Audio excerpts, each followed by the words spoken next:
All right, folks, we are live. I see we already have, what's it, Agnetha, Chad, David, let's see, and a few hanging out in the wings, and the phone's ringing. Go figure.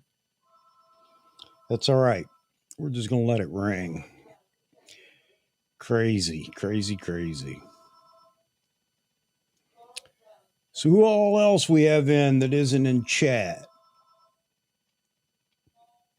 Just so you know, I've got several invitations out to several people. A couple have already said that they can't make it tonight. I understand it's a Saturday night. Some may drop in. I do expect Vahagan to drop in, even though he was shooting a wedding today. So we might see him in here. And a couple of others that just might make it always. As always, there's the chance they make it and chance they don't. Anyway, all that said, everybody saw the title, the topic for tonight, the Z8, ordinary filmmaker. That's Simon over there. He's a good guy. He covers all brands.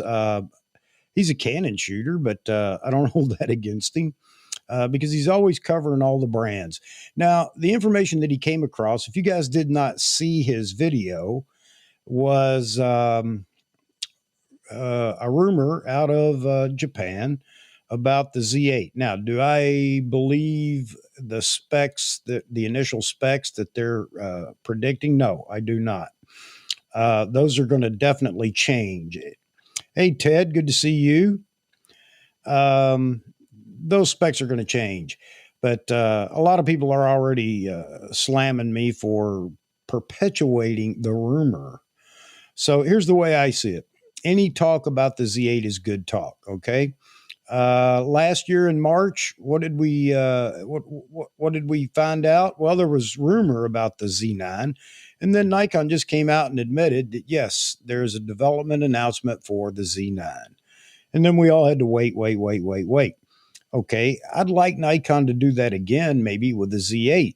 So the more the rumors begin to flow, maybe the better the chance that Nikon at least gives us a development announcement for the Z8. So we can hope for that. I have predicted, or I have stated, maybe crazy, but I do believe, and it's the only reason that I say it, is that the Z8 will be announced this year. I keep saying the Z8. I'm sure it'll be the Z8, but who knows what they're going to do. But the gap camera, that camera between the Z7 series and the Z9 is going to be announced this year. It almost has to be. Nikon really needs to grab that place, that spot that's missing. And no, the Z7 II is not that camera. Now, could it be a Z7 III? Yeah, I suppose it could. But looking at Sony, looking at Canon, they have several high megapixel cameras that aren't in that gap, so to speak. Could Nikon do the same thing? Yes, they could. The Z7 III could be the Z7 III R4 or whatever. I don't know. But the high megapixel, less video centric camera. But I think the Z8 is going to be the moniker for that camera that's going to rival the R5 and the A7 IV. So we shall see. And I have publicly stated over on a couple of the Facebook forums that I will absolutely say I was wrong if in fact I am. But I ask that they acknowledge if in fact I am right. So we'll see what happens. But so that was just something to get the juices flowing. Simon, I think, did a great job. Hey, John, good to see you. Roy, good to see you. Jaspreet, good to see you. All right, we're getting the normal crowd. Our community is showing up. That's great. And so I'll get this little bit of a spill out of the way, and then we'll get to it because I want your comments. I want to know what you guys think, not just what you think. Do you believe it's going to be? Will it come out this year? Will we get an announcement? Is it possible that it even begin? We find that there's availability, meaning production is up enough that they're going to start shipping the cameras. Who knows? And I'm ready to tackle all comments to the about production and everything else. Nikon's not going to do it because they can't even catch up with the Z9 and blah, blah, blah. I don't think that's going to stop them. I don't think that it should either. All right, so let's jump over here and see what's going on. Let's see.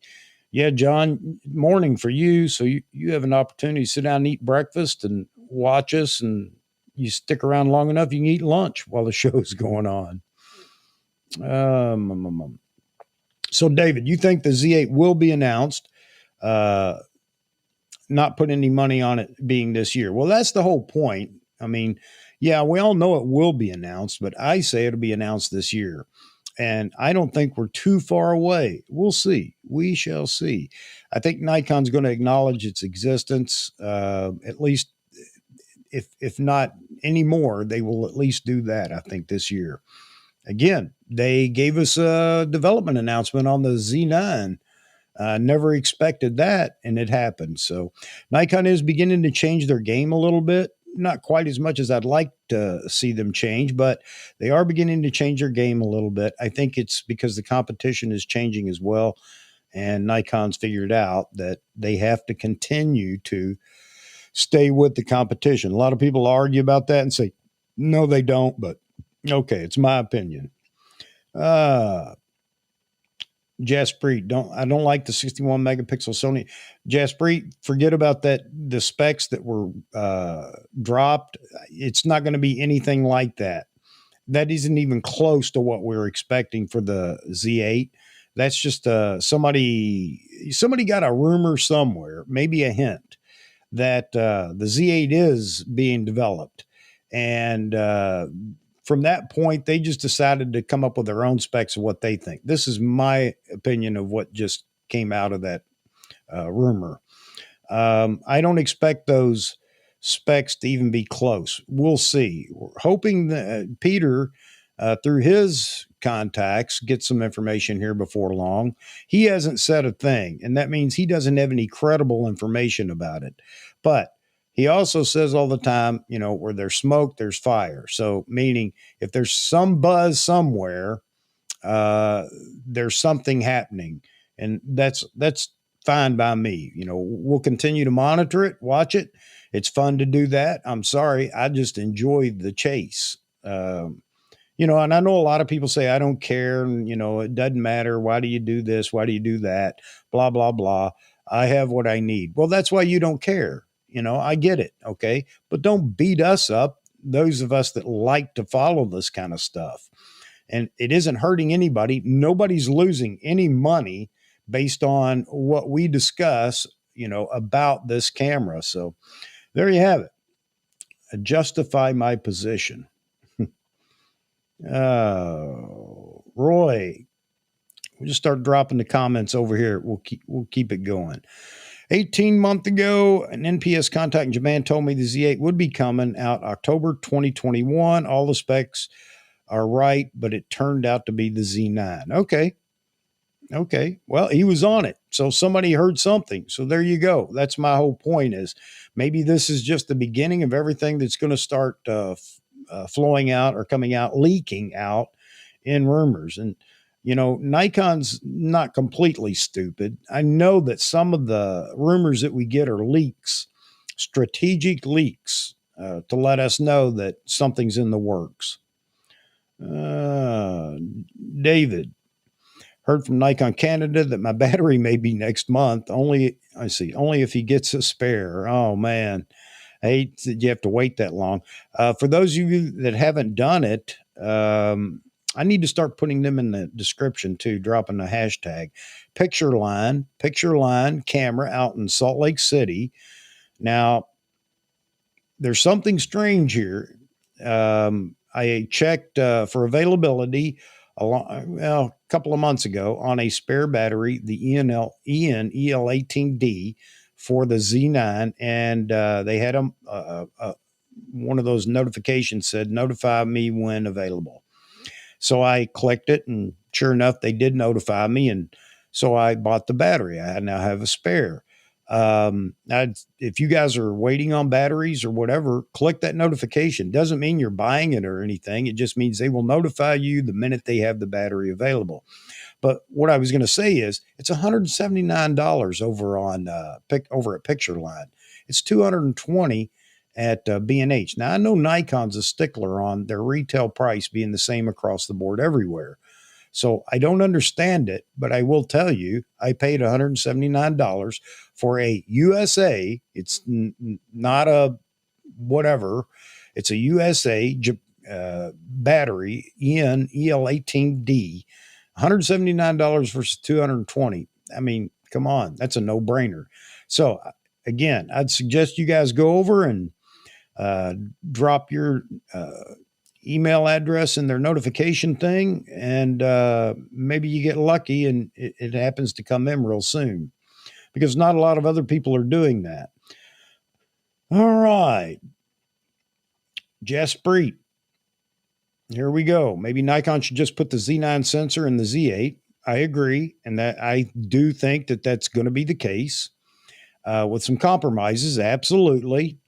Video recording limit. I'll go along with that. Of course, no battery grip. You're absolutely right. So it will be, in the words of that idiot space alien guy, that, the cripple hammer guy, they will have to apply the cripple hammer. Now, what can they do though to make this a worthy camera, a new model? Well, they could upgrade the EVF, and they have all the technology right now out of the Z9 that they could use to tweak AF and a few other things, and maybe put some other AI in the camera. So I think that's very possible. And I do think, Jaspreet, that it will have the Z9 sensor.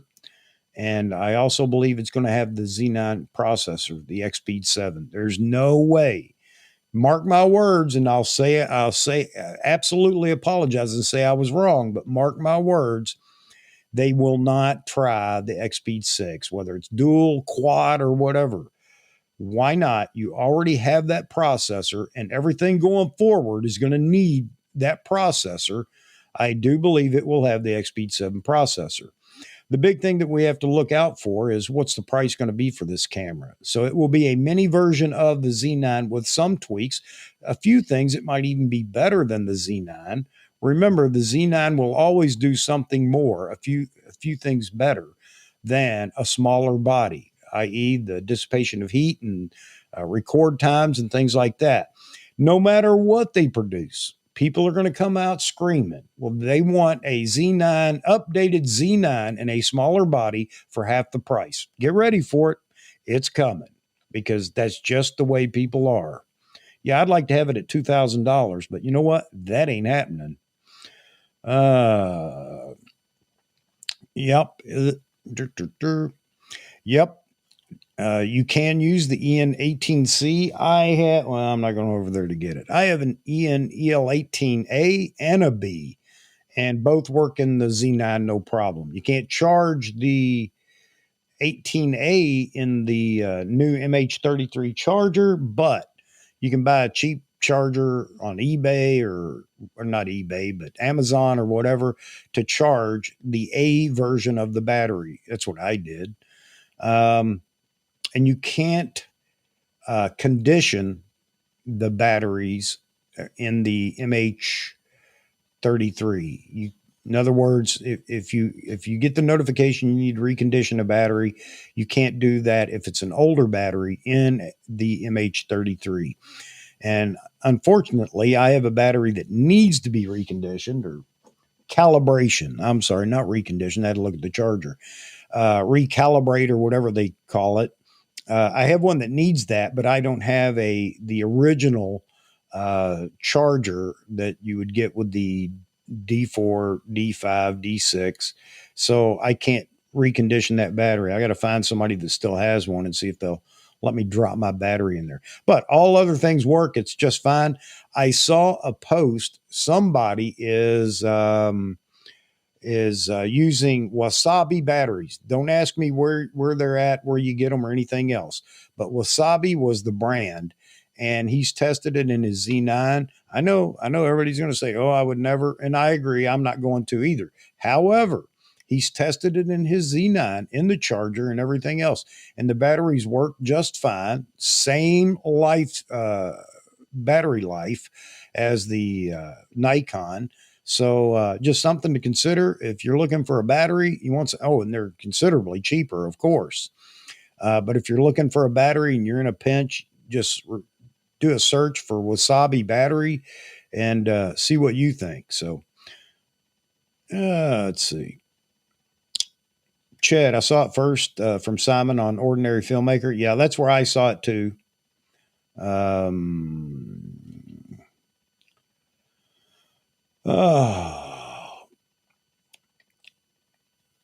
David's saying he can't even get the 18C. I know, because they're sold out everywhere. Everybody that bought a Z9 is buying extra batteries, and they started buying up all the older batteries. Albert, good evening, sir. D800 series is thought to be replaced by the new Z8. If that's the case, this new camera will have to live up to the D850. Yes, it will, which is a hard act to follow. The Z9's tech will have to spread a lot. Yeah, you're absolutely right. And you can bet that it will. It's going to rival the D850. There are going to be some people that just can't part with the thought that it's the greatest DSLR ever made. I agree with that. But I think that the D8's definitely going to outshine the D850 in a whole lot of ways. It's just hard to say that, I know, because, we love that camera. I do too. I still have mine. So, but I think it's definitely going to replace the D850. Jeffrey, let's see. Here we go. Let me throw your comment up here. I agree with you. I feel there will be a development announcement this year. Then they will trickle out the specs a little at a time, but probably won't ship any till second quarter next year. Well, first quarter is this year. If first quarter for them, I think is, or last, I don't know. I thought they were almost on the fiscal year. But I think that they are going to, hey, they announced the Z9. Look, everybody's still waiting on it. I get that. But they did keep their promise and ship before the end of the year. Did they not? It may have been just a few cameras, but they did it. I still think that it's possible that this camera could begin shipping this year, the Z8. So we shall see. We shall see. It's going to be fun. We're going to keep watching, having a ball. Courage Studios, how you doing, buddy? I'm hoping they make some dramatic updates on the Nikon department. Yeah, we all do. We all do. They definitely need to raise their game. I've even thought about making a little spoof video about the hierarchy in Nikon, and some youngster coming in and telling them what's wrong, what they need to do, and the old folks just, who are you? What do you're not old enough to know, blah blah blah. I think it'll be fun. I may do it. All right. Jaspreet again. 61 megapixel sensor can be replaced, or 80 can be a replacement of the D850. They need to release two cameras, one high megapixel photocentric and a 30-35 6K photo video hybrid, capitalize on 12-bit NRAW video codec. Okay, so I think the codec is going to be part of this camera. I think it's going to look a lot like all the codecs and frame rates are going to look a lot like the Z9. What could be missing is the 8K 60. I don't know. And definitely time limits on video that nobody's going to like, although they will be well more than anybody uses, but they won't like it because there is a limit. That's just the way people are, right? So I think that's going to happen. If you are looking for, now this is what I was saying up front, you may not have been in here yet, Jaspreet.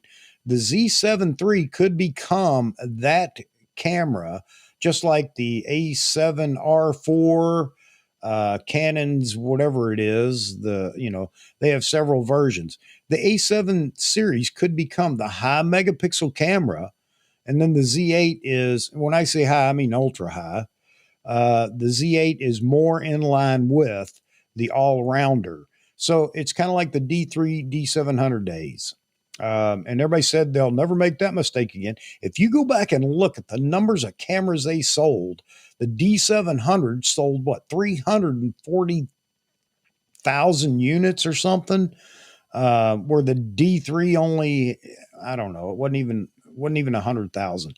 So my point is that you're not eating into flagship sales. People that are going to buy flagships are going to buy flagships. Okay.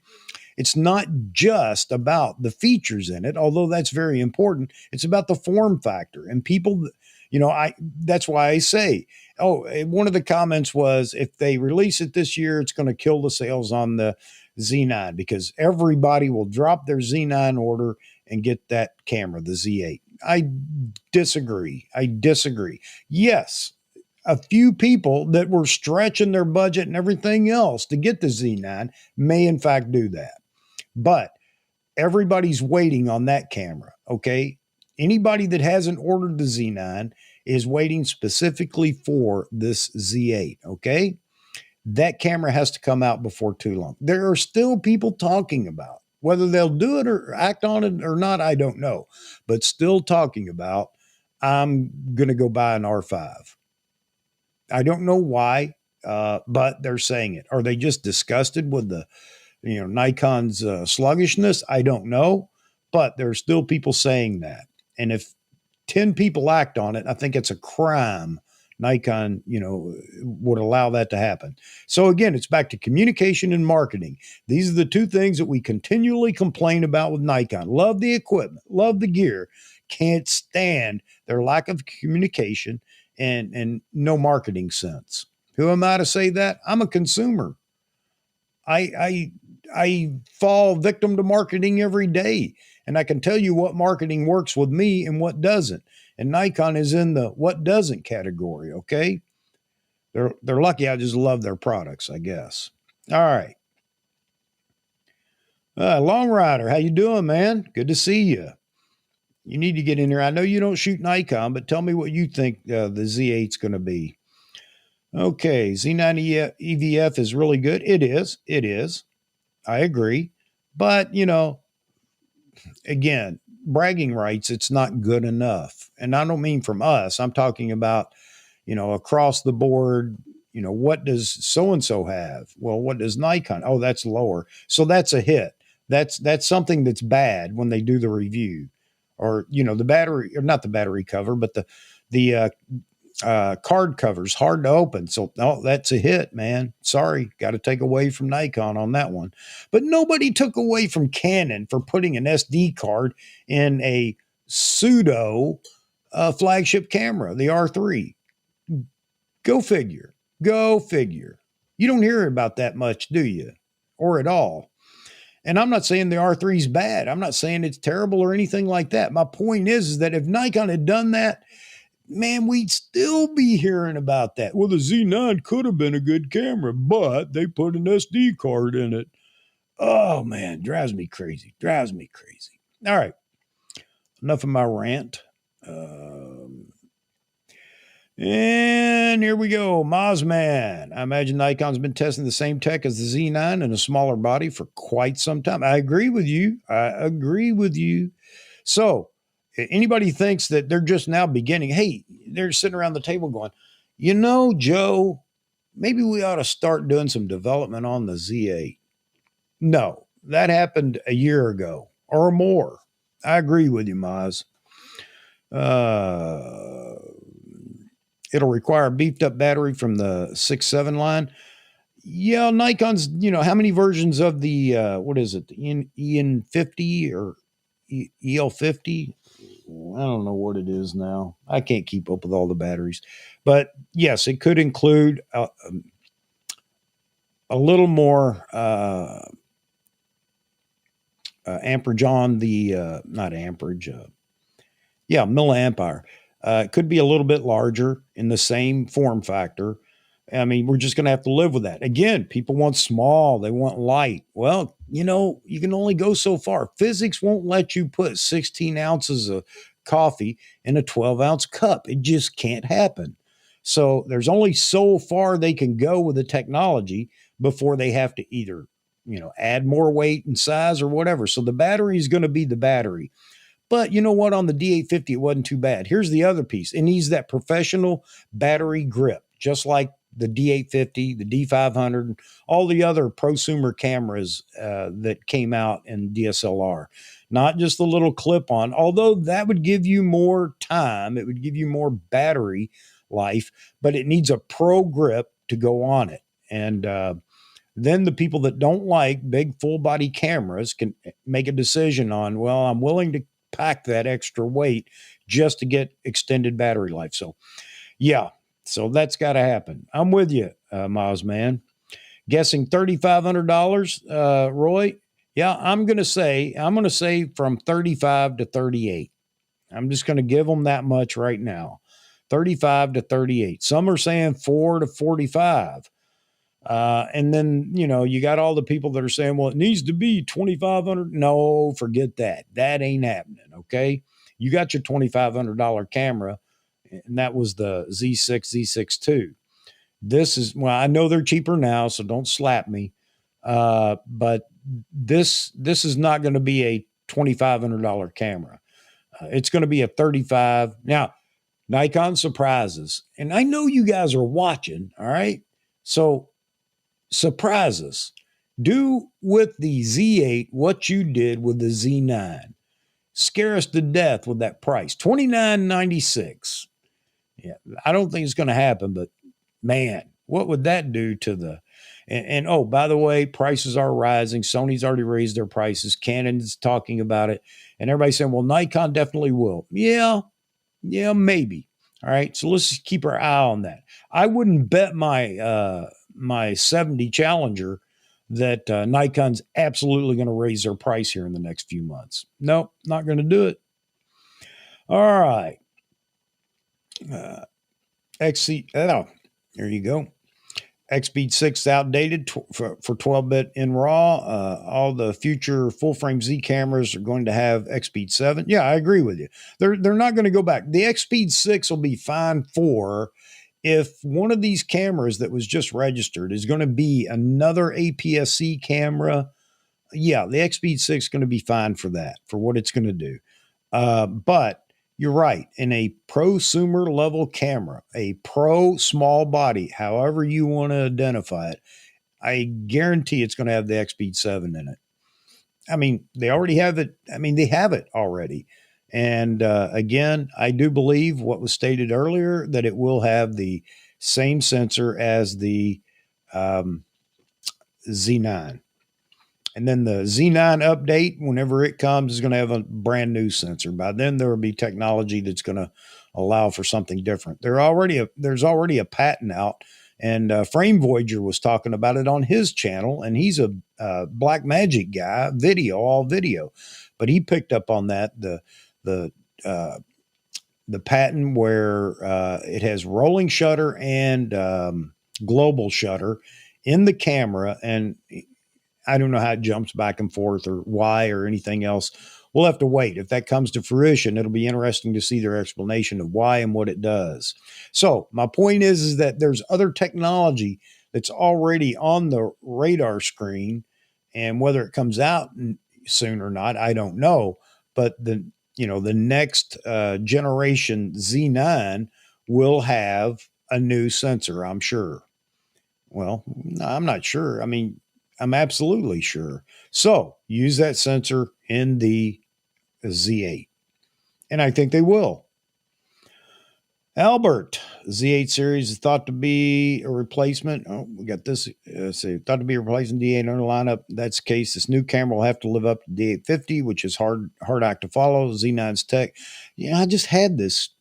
We had this up here a minute ago, didn't we, Albert? I thought so. Yeah, you're right. And I think it will.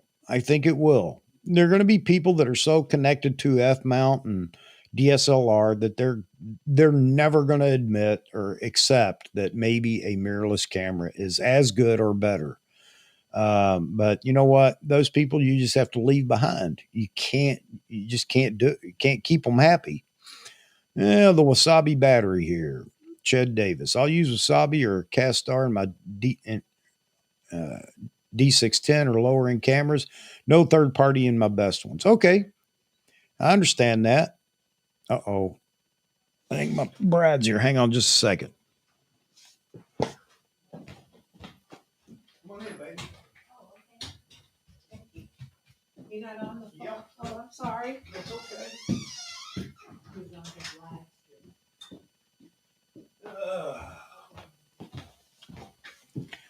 All right. Sorry about that. My lovely Chica came home. She was out to dinner with her friend and she just got home. All right. So we're talking about the wasabi. Oh, look, here's my bride, my beautiful. Hi, everybody. Yeah, I know. I'm a lucky man. No doubt about that. All right. Let's see.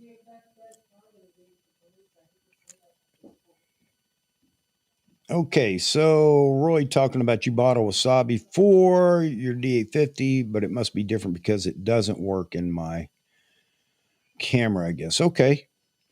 Well, and like I said, go and check it out. Um, I can't vouch for it, but and got lost here. Sorry. All right, I can't vouch for it. That's why I said check it out. He was swearing up and down that he's already run all these tests, and he talked about the tests he ran and everything else, and it worked fine. Doesn't mean that it does, or I don't know. All right. Nikon, great cameras, crappy management. Yep. Agreed. I understand production is a little bit difficult for them, just like it is for everybody else, but I think Nikon makes it even worse. All right. Now, that reminded me, I thought about this today.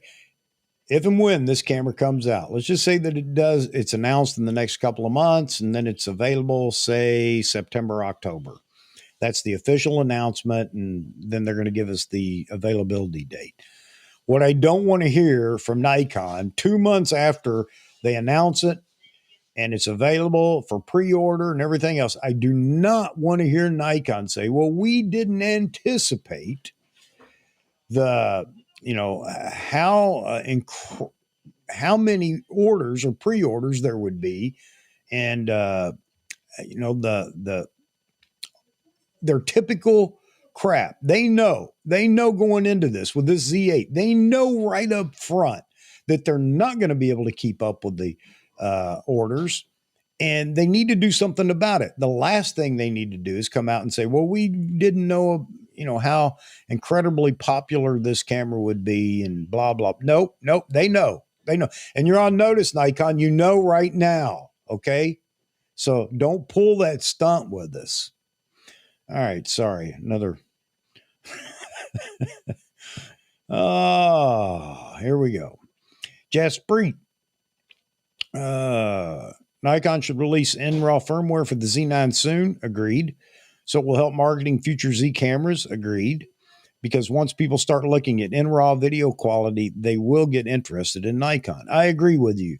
I think what's holding up the firmware, and you guys can tell me what you think. I think what's holding up the firmware is there are some bugs in the Z9. Oh man, I know. How could that be? Why would they release a camera that isn't perfect? Same reason Canon does and Sony does and everybody else does. It's the way it is. Okay. So we know that there are some bugs, and I'm sure that they're working on that. That will be part of the firmware when this firmware update comes out. To include all the other things that they promised. Now, Nikon promised certain things, 8K 60 in RAW or RAW, ProRes RAW. So we shall see. Those are promises from Nikon. Okay. Now, got into this today with somebody over the Z7 II. Where's the Z7 II firmware updates for AF and whatever that Nikon promised? Nikon, as far as I can tell, because I've tried to find it, Nikon never promised us a major firmware update for the 2 series cameras.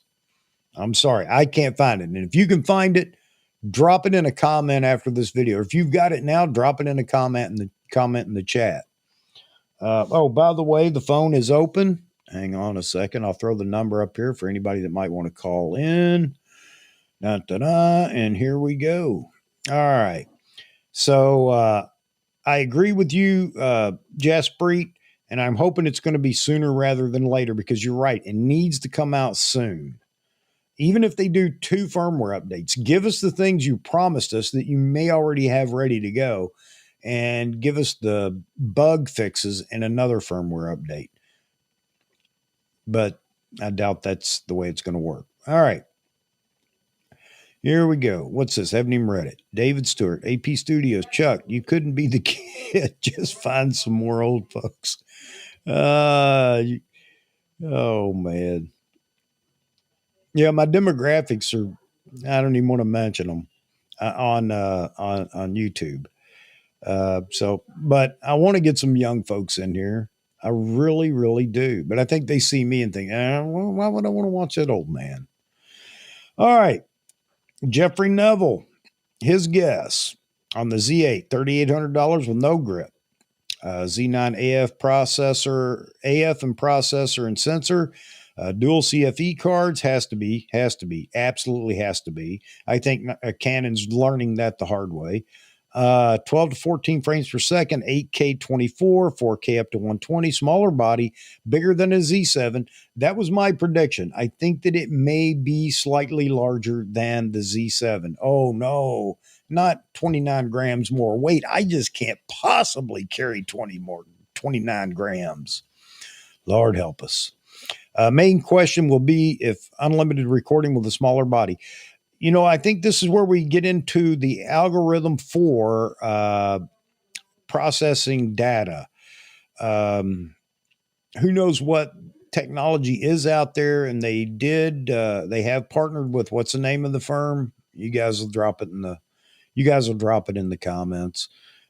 Maybe that is something that could help. But I do believe it's going to have a lower recording time. I'm not saying 30 minutes again, but you know, I don't think it's going to be 2 hours. It's definitely going to be smaller, and that's okay.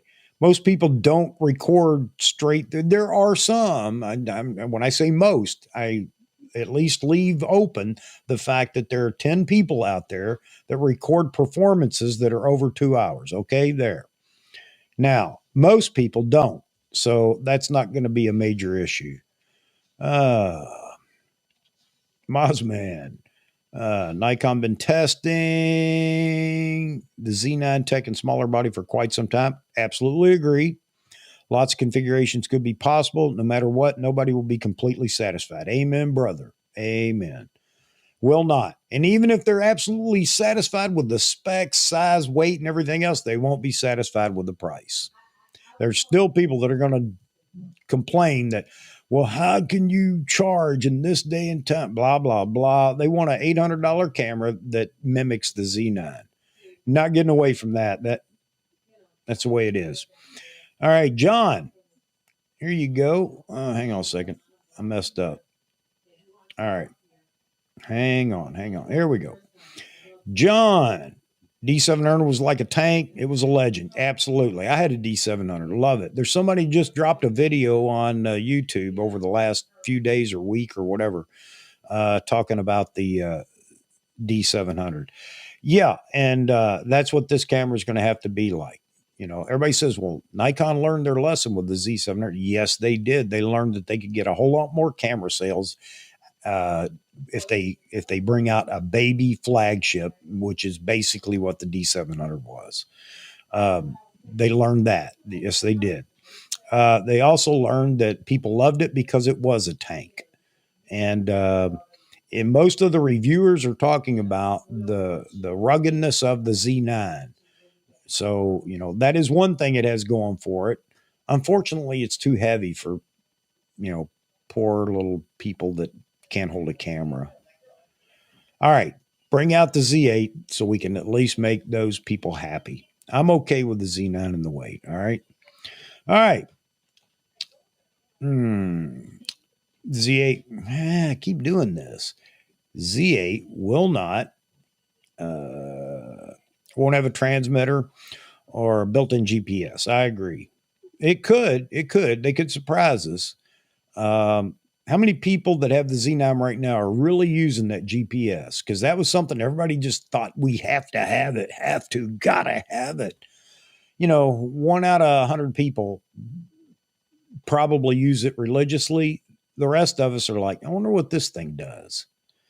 You know what? I don't need to know whether I shot my photo in the front yard or the backyard. Okay. I know I'm being a little sarcastic. Help me out here. It'll be a shame if Nikon drops the EL18 battery for the smaller body. Well, they're going to, Roy. The only way I see the ENEL18D being used in the new camera is in a battery grip. That's just my thoughts. That thing takes up way too much space in that body. Then the body would grow significantly. Yeah, I love the colors too, Chad. Great camera. Definitely rugged.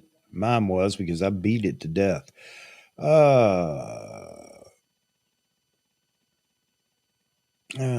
Gustavo, good to see you, sir. Good strategy. Yeah. Well, how about I put it up here? Good strategy for Nikon would be to hint what's coming next and win the upcoming 800 millimeter 6.3 PF event early April. Yeah. So Nikon hasn't said that, or I guess they did. Maybe I didn't see Nikon saying it, but everybody's confident and people are saying that Nikon said it will be next month or here in in the next 4 or 5 weeks for the 800 PF. And it's really going to be interesting to see what that thing costs because, I think most people are just afraid to actually share their opinion. They're afraid that somebody will come back and say, well, you were wrong. I'm not afraid of that. And I don't know why so many people are. Let's be positive. Too many people are cup half full or cup half empty instead of cup half full. So anyway, all that to say that, I think that lens is going to come in at, 8,000 plus or minus. Could be wrong. But I go back to what Patrick Smith said on Vahagen's program. Something I had completely missed is it's going to have a plastic bayonet lens hood. That speaks volumes because typically in the upper echelon of great glass and super telephoto, it's carbon fiber and the lens hood costs, half again as much as the lens almost, it seems. So I think it's going to be reasonably cheap, but at 800 millimeter, even though it is PF, it's still going to be a big chunk of glass. All right. But yeah, you're absolutely right, Gustavo. We've been saying this here on this channel forever. I'm a broken record when it comes to talking about Nikon needs to communicate. They need to do something to keep their base energized. But they have lulled most of the old farts into a sense of, well, I can't do anything about it. I don't care. I don't know. The old still shooters. All right, enough of that. So let's see what Jaspreet, ordinary filmmaker. That's Simon over there, by the way, folks. Said Z8 can compete with the R5. So 4 different price ranges. Z63, Z73, Z8, Z9, Z63 low megapixel hybrid, Z73 high megapixel photography, and Z8 and Z9 sensor hybrid. I think that's a good generalization that you've got there. I don't know if they're going to separate the Z6 and Z7 that way. I don't know, though. It's going to be interesting because their naming conventions got me stumped right now. We'll see. Again, a reason to be wound up about rumors. I love it, man. It doesn't cost me anything to dream and, talk about this stuff. I feel sorry for the people that just can't get into it. I really do. There we go. Roy, the high-res Sony EVF drops resolution. Yeah, it does. When the camera is pushed, the Z9 EVF is better. Well, the Z9 EVF, the one thing it has going for it for certain is it's much brighter than the others. And those that have picked that camera up and played with it have stated that. And you can change the level of brightness in the EVF, which I think is fantastic. I've got mine set to a midpoint right now. It was just way too bright. It's crazy, isn't it? But bright sunlight, I'll probably pump it right back up so I can see. No, wait a minute. I got that wrong. I would need that on the screen, not in the EVF. So,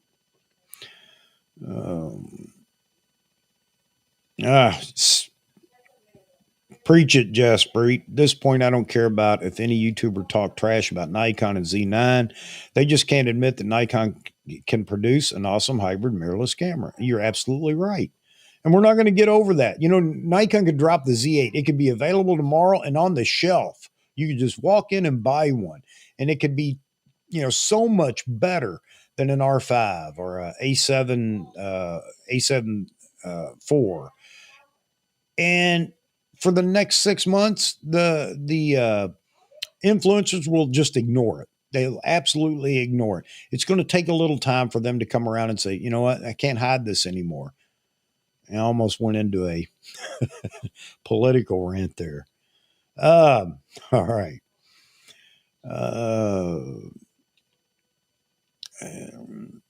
Yep, agreed. Agreed here, Roy. Absolutely. And if you guys wonder why I'm trying to read this, I'm saving all these live streams after the fact. I record just the audio portion of it, and eventually here, well, not too far off, I will have these on what is it, Apple's podcast or whatever. Um, Actually, I would love somebody else doing something like this. When I drive long distances, I don't listen to music. I want talk radio, and even that's getting too bad to listen to. So anyway, they'll be out there for people to do that, have an opportunity to put this on a podcast and listen to. So I'm reading the comments. So anybody listening obviously gets to hear what the comment was. It was nice the D850 to have a choice of using the grip ENL EL18 or not. Yeah, absolutely. And the D8 has to be the same way. Has to be. Doesn't mean they'll do it, but it has to be that way. Jeffrey, he said use the EL15A from the D850. So it's that's 1900 milliamp hour, 7 volt. So whatever the latest edition of the EL15A or EL15 is, maybe there'll be an improvement and we're going to get another one. What are we up to now on the EL15s? D, C, D?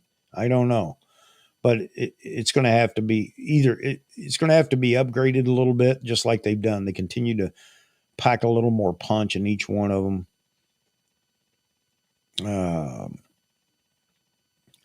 And Gustavo, be a good strategy for Nikon to provide a hint of what is coming next. They could do that. How come? Am I rolling backwards here? I thought we because we already talked about that. Maybe not duplicating them or something. I don't know. I know I'm way behind on the comments, guys. I'm going to jump ahead here in a minute, but see. Whoa, wait. You have a 1970? Yeah, I have a 70 Dodge Challenger, an RTSE. Yeah, it's my baby. It's sitting in the garage. Finally got it restored. Pics or it doesn't exist. All right. I hear you, Chid. Look forward to that in Nikon Amateurs group. I will definitely get one post one over there. Z-Sim going to grow, but it's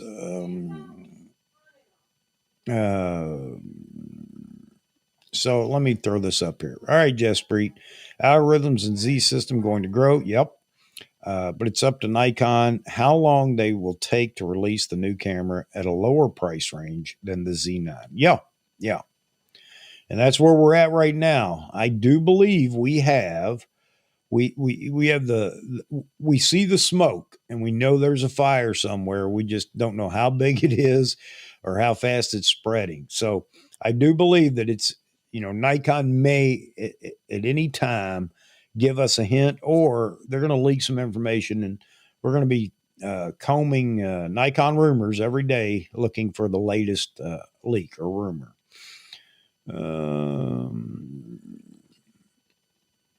Yeah, they don't have a camera roadmap. I did hear Simon over at Ordinary Filmmaker say something about a Canon camera roadmap. I don't know if he was just kidding or what. Be great if the Z8 was 16-bit stills. Yeah, I guess depends on what you do with the camera. For me, it wouldn't make that much difference, Roy. But I mean, if it's something that's good for the majority, I'm all for it. I'm behind. Let's start pumping them for that possibility. Global shutter. Well, I don't know. Again, if you were in here earlier, there is a patent. Nikon has a patent for a dual rolling shutter, global shutter. And who knows? That's something that could come down the road. Frame Voyager just did a camera news. Jaspreet, if you haven't been over there and checked it out, John just did another camera news, and he brought that up in camera news, talking about that patent that Nikon has for the dual rolling shutter, global shutter. So may get your wish. John John Ishii. Here we go. Okay, all set. Got my coffee and settled in. All right. Me too, John. I always have coffee. I have to take coffee breaks in the middle of my live streams. Pics of the Challenger, forget the Z8. All right, maybe I'll pull one up here in a minute, Mozman. Let's see. Here we go. I think he meant to say sequential or global and global shutter. No, Roy, he said rolling and global, because that is what the patent is for. Check it out. I think it's still over on Nikon Rumors, I believe. Yep. It's not the first patent. There is a patent discussing this back in July of last year, and this is an updated version of that patent. So there it is. Here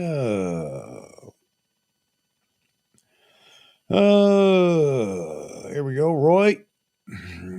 Yes, Breed, I'm greedy. I want a 60 megapixel and 16-bit stills. Khan over on Grays of Westminster, he is definitely all about a high megapixel camera. The next one, 100 megapixel doesn't bother him. Before you start throwing rocks at me, I didn't say that, but it will be what it is, I guess. And I don't think there's anything we can say here on the show to influence them one way or another. All right. A lucky man. You talking about my chica? Yeah, my beautiful bride. I am. No ifs, ands, or buts about that. Ched, question. Why do you refer to her as your bride rather than your wife? Is it a regional thing in Connecticut? No, it's just something I do. Ched, she is my bride. She's my beautiful bride. Always will be. We're going to grow old together, and well, not like we haven't got a good start on that. But I'm definitely continue to call her my bride and my chica. She's tried to teach me Spanish since we got married, and it's not going to happen. Ain't going to happen. All right. All right. I just heard something beep. What's up? Oh, here we go. Good morning.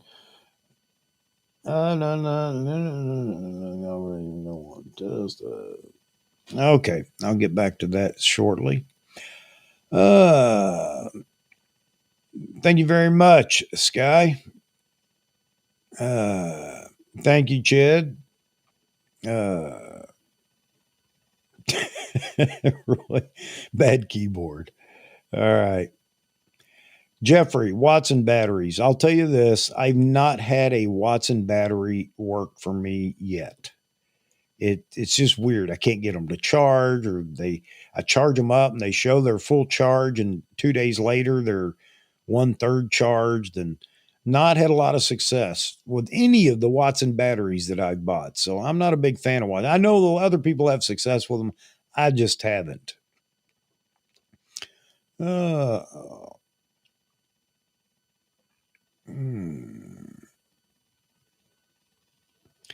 Here we go. John, does it bother anyone that Nikon Z9 and the rest of the lineup is made in Thailand? Absolutely not. Doesn't bother me a bit. Could care less. Don't care. It's the way it is. I know that there are a lot of people out there, and the first thing they ask, where's it made? Don't care. Don't care. It's not like Japan just says, hey, here's a sheet on how to assemble this, and throws it out there without any inspection or anything else. And, oh, we're shipping some parts. Could you build this for me? No. So there you have it.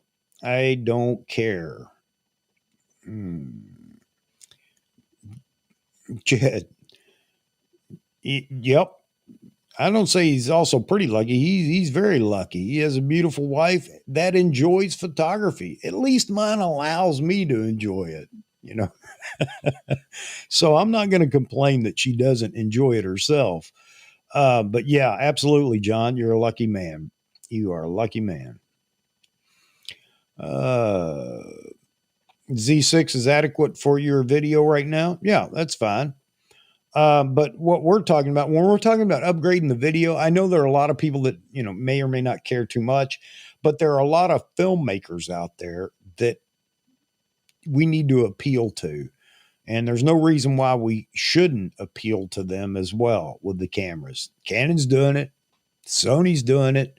And now Nikon needs to get out there in the mix as well. Nikon can do it with what we have right now, but it's going to take something just legendary to step up the game and make everybody take notice. And I think that's what Jaspreet's talking about quite often. Let's see.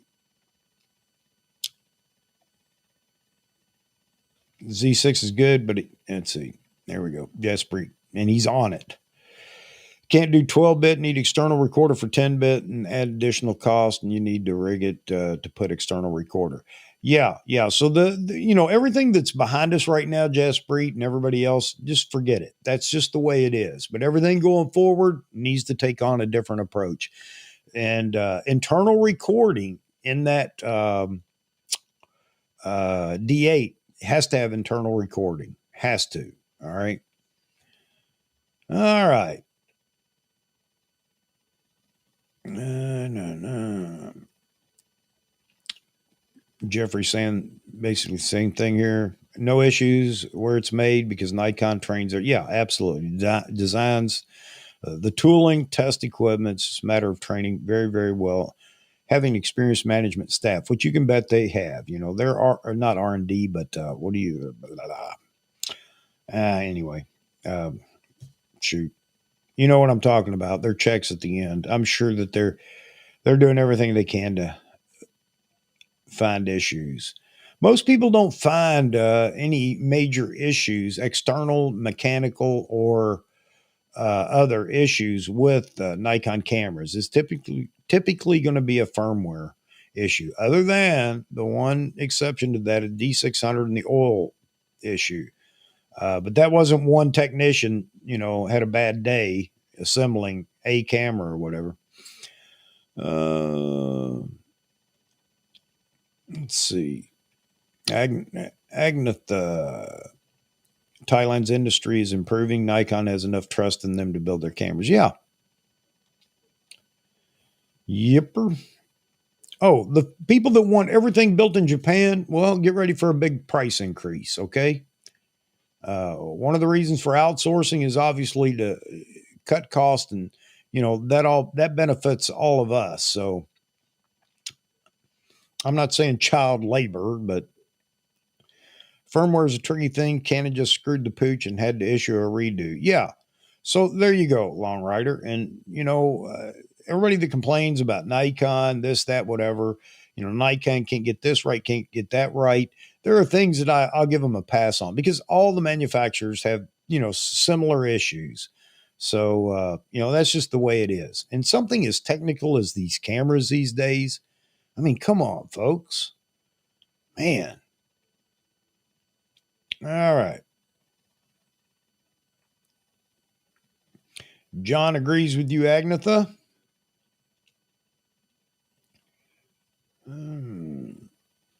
Let's see. A lot more people making videos now, Jaspreet. We'll stay on this too because you're absolutely right. Making videos now, even Instagram algorithm doesn't work for photography. Algorithms are about videos and shorts. This is why we bring more video photo hybrids. Yeah, the hybrid camera is the thing. I mean, that's here to stay. Again, back to maybe Nikon somewhere down the road is going to build a DF like camera, an AF, whatever. Instead of the AFC, it's going to be the AFF. I don't know. And eventually, I think that they may do that. But right now is not the time, even though a lot of people are hoping that camera's coming out here real soon. Come on, people. That's not going to put Nikon on the map, and it's not going to sell extremely well. I mean, we've got to continue down the road they're heading, and hopefully they pick up the pace a little bit.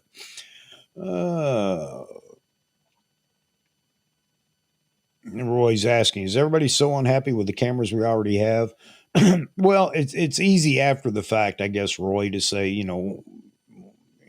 it's kind of like buying a car 2 years later. It's, well, now they have windows that roll up and down by voice or whatever.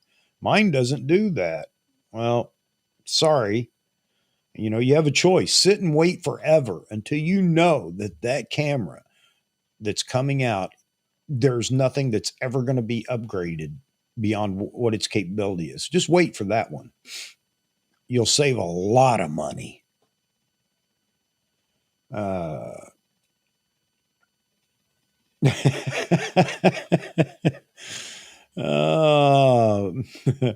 yeah, I do. I have to get a haircut about every 2 weeks or 3 weeks at the most. Drives me crazy. I shouldn't complain. I know.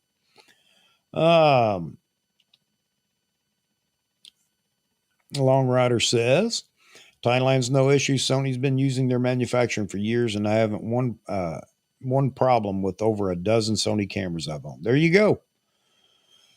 There you go. I don't have a problem with it either, Long Rider. But I see people that just get so upset that something's not made in Japan.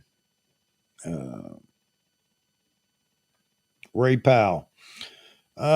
Will small body Z8 heat problems with video? I don't think so. I think Nikon's cracked the nut on that. They've got the secret sauce. They're not going to give up the recipe to it. Because I don't think it's all body mass in the Z9. I think there's more to it for a heat dissipation or lack of heat build. So we'll see.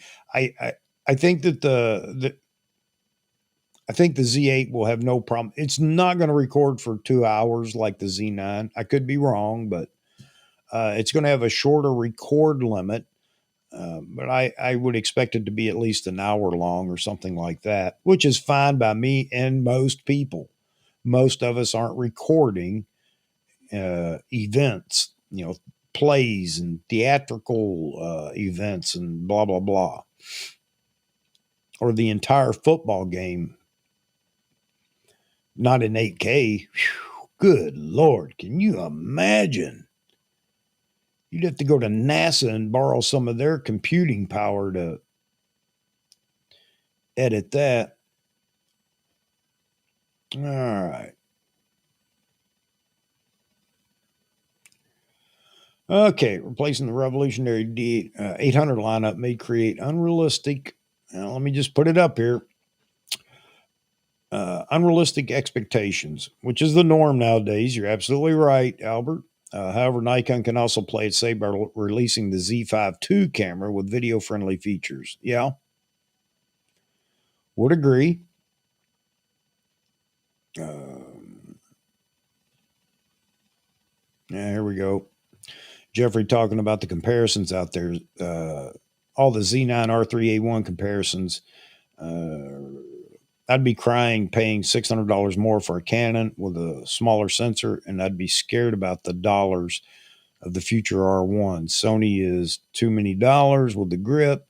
Yeah, Nikon knew what they were doing when they came out with the Z9. When they announced the Z9 at the price point they announced it at, it was definitely appealing to everybody.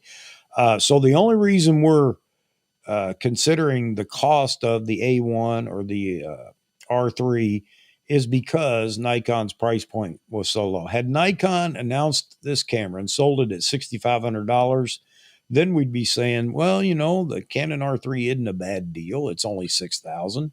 And, every flagship Nikon's done has been $6,500. And the A1 is $6,500.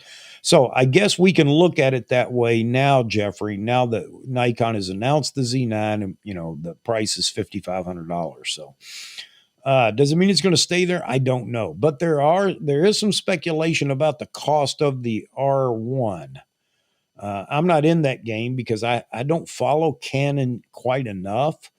But there are people saying $7,500 to $8,000 for that camera based on what they think the camera is going to bring as far as technology.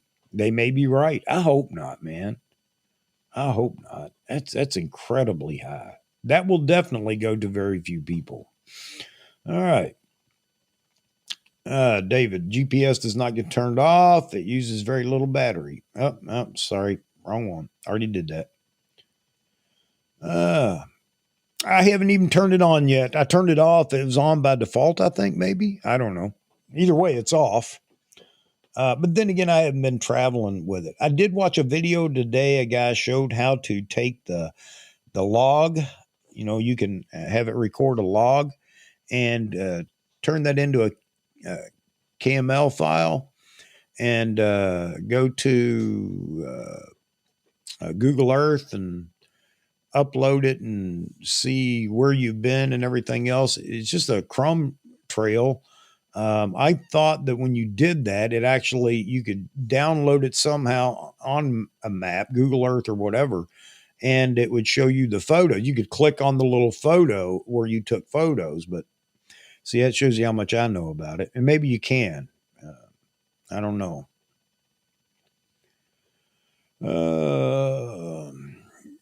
So Roy has an external on his D850. John, you're with me. I wonder what this thing does. He's in the. I wonder what this thing does. Camp. Yeah, me too. Me too.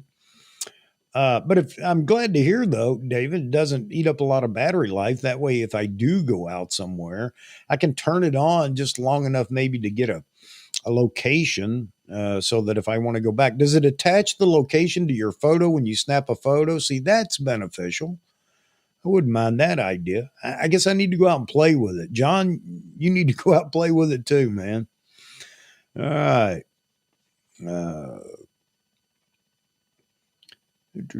Well, here you go. Yeah. And then that's what I'm asking, I guess, Chad. If you don't know where you took your pictures, you've got bigger problems. Well, yeah. I guess though you can always go back if you go scouting with your camera for locations for something. You've got the coordinates there. Oh, hang on. I think we have David. David, hang on. All righty. Let's see. Make sure we're good. All right, David. David. Yes, I'm here. Are you there? I'm here. Can everybody hear David? Okay, I'll Go ahead, David. Go ahead. okay. I'll explain how the GPS works. Okay. I keep it on all the time so that if I want to put the location into my picture, because it puts it in as XF data. Right. Okay. So that, and it even works inside concrete buildings, which I am really surprised about. Wow. Because I go all over the place, and it's I like to have it in my the location in my pictures. If I don't want to show it, I can take it out, but Okay. I've got it there. And at different times, I had photographers as tour guides, and like I've been doing this now for the last 10 years, actually it's longer than that, and with the GPS. And so he'll take me around to all of these places, and the weather be terrible, whatever, and then you're in an unfamiliar location. But because all my pictures are geolocated, I can go back later and find those places and reshoot it at better light or better this or better that. Okay. You know? Okay. Yep. And also, I use Google Photos, and what it allows me to do is it's like Lightroom. It'll put them on a map for you. Yeah, I was going to say. So I can say. Yeah, I was going to say, doesn't Lightroom have that ability? And I don't use Lightroom, but I know I've seen it in there when I've played around with Lightroom that you can go in there and download your photos, and it picks it up out of your EXIF data and plots them on a map. Okay. Yeah, like Google Photos will do the same thing, and I use that a lot. So if I want to know what pictures I've taken in a certain area in the last 10 years, they're there. Okay. And they're easy to find. But getting back to this Nikon thing, you could be the young guy, and you just got to get 2 or 3 or 4 older guys who can be people from Nikon, and you're the young whippersnapper, because it seems to be that's the way those guys are. There's no use getting a guy that's in the 20s or 30s because he'll have to be wearing diapers. Yeah. No, I agree. But anyway, yeah, hey. I'll let you go and go ahead. All right, man. I was just going to say, hey guys, this is David. If you haven't figured that out already, but yeah, thanks a lot for the info on the quick info on the GPS. I'm a believer now. You got me believing, David. Yeah, like I said, I don't turn my GPS off. Okay. I've got it as because it uses so little battery, and it's it works well. So anyway, hey, I'll talk to you later. Before you go, a quick question: how I know you can set it up to record a position, every 30 minutes, every minute, you can go down the laundry list of times. Where do you set yours at? I don't. Okay. I don't use that functionality. Oh, okay. So you're not looking at the crumb trail. Just having it on default mode will at least drop the location of your photo in the exit data. Is that what you're saying? Yeah. Okay. And because I have a Google phone, Google keeps track of my locations for me.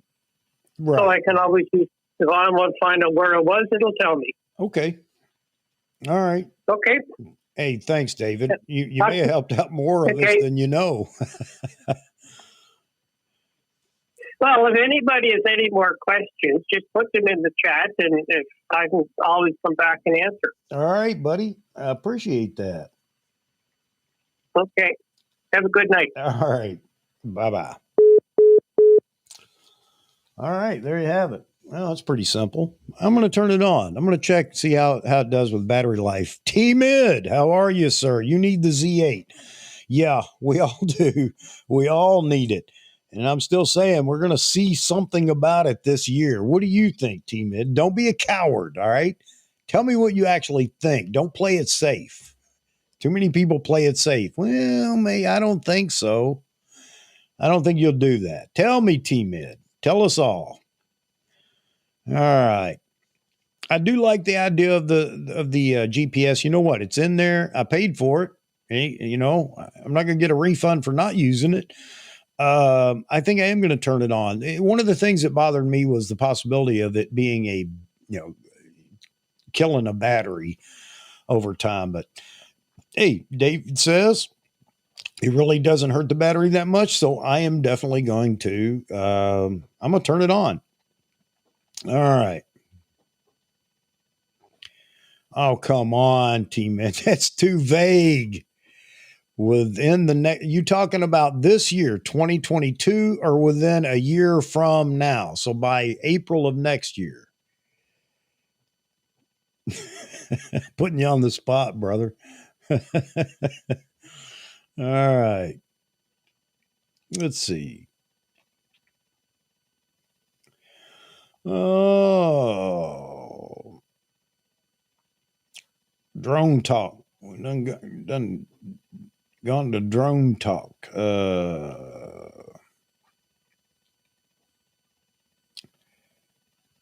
This is interesting. It's a good point here. Saw some who like the Z9 after using it, but some big names haven't used it yet. Maybe the Z8 smaller body will attract more into the Z system. I think it absolutely will, Jaspreet. That body, the Z8, I'm telling you right now. I mean, who here will disagree with me? You disagree with me? The Z8 will sell like, I don't even know what to compare it to. It's going to sell. They're going to be that line to get that thing is definitely going to be backed up for a while. This goes back to the D800 days. When the D800 was announced and came out, you couldn't get one in your hands forever. Again, I cheated the system, found somebody, called every store in America, literally, and found a guy that had one nobody had spoken for. Bam, got it about a week after the official announcement. That's what you got to do. If you want something, you got to work for it. All right.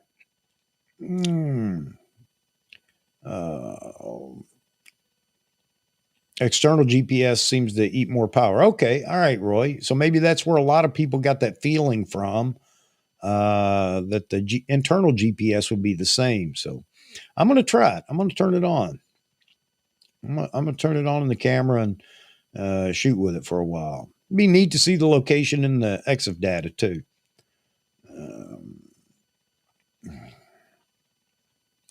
So, yeah, you're still taking the easy road, man. All right, we'll go with that. By the time everybody's getting their Z9 order from October, okay, got it. Well, then that would put it in this year. Good. All right, so I really believe that again, we're gonna get an announcement this year, and I believe that it may even go into official announcement and an availability date this year. And then everybody can throw out the typical, well, it doesn't matter. You won't get it till 2084 and blah, blah, blah. May not. But you know what? And I do want that camera. I bet you I have it way before 2084 because I'm already devising ways to, as soon as I can, to be placed on a list for it. So, but that's what you got to do if you really want it. And those that say, well, I don't want to be a beta tester, then don't complain how long it takes you to get the camera. All right. You want to order your camera 5 months after it comes out and people are still waiting on it. Don't complain. Crazy people. All right. Yeah, I think it will be the ideal camera for a lot of people, Roy. I think it will. Everybody's waiting for this camera. All the Nikon shooters are waiting for this camera. Those that couldn't afford the Z9 or just didn't want a Z9, but want everything in it in a smaller body. And there are lots of people out there. Isn't that right, T-Mid? A lot of people out there that want that. No, come on, Jeffrey. You're not helping me here. Oh, yeah, that's what I want too, Jeffrey. I want the Z8 as a second body to go along with the Z9. And maybe then I'll feel like it's time to get rid of the D850. No, I think I'm going to get rid of the D850 and the D500 here before too awfully long. I'm going to follow Vahagen in that regard. Maybe it's time to move on. Oh.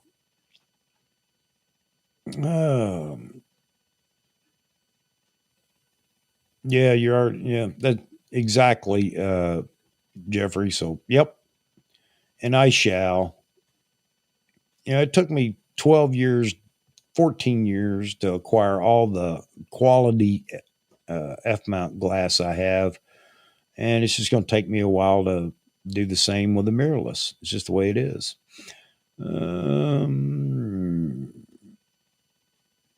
Yeah, Jaspreet. It has to be hybrid.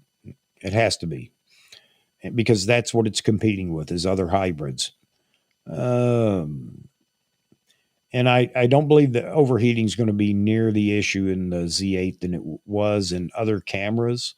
And other cameras are going to get better too, because somebody's going to sneak into Nikon and steal the ingredients to the secret sauce, and everybody's going to be able to dissipate heat better.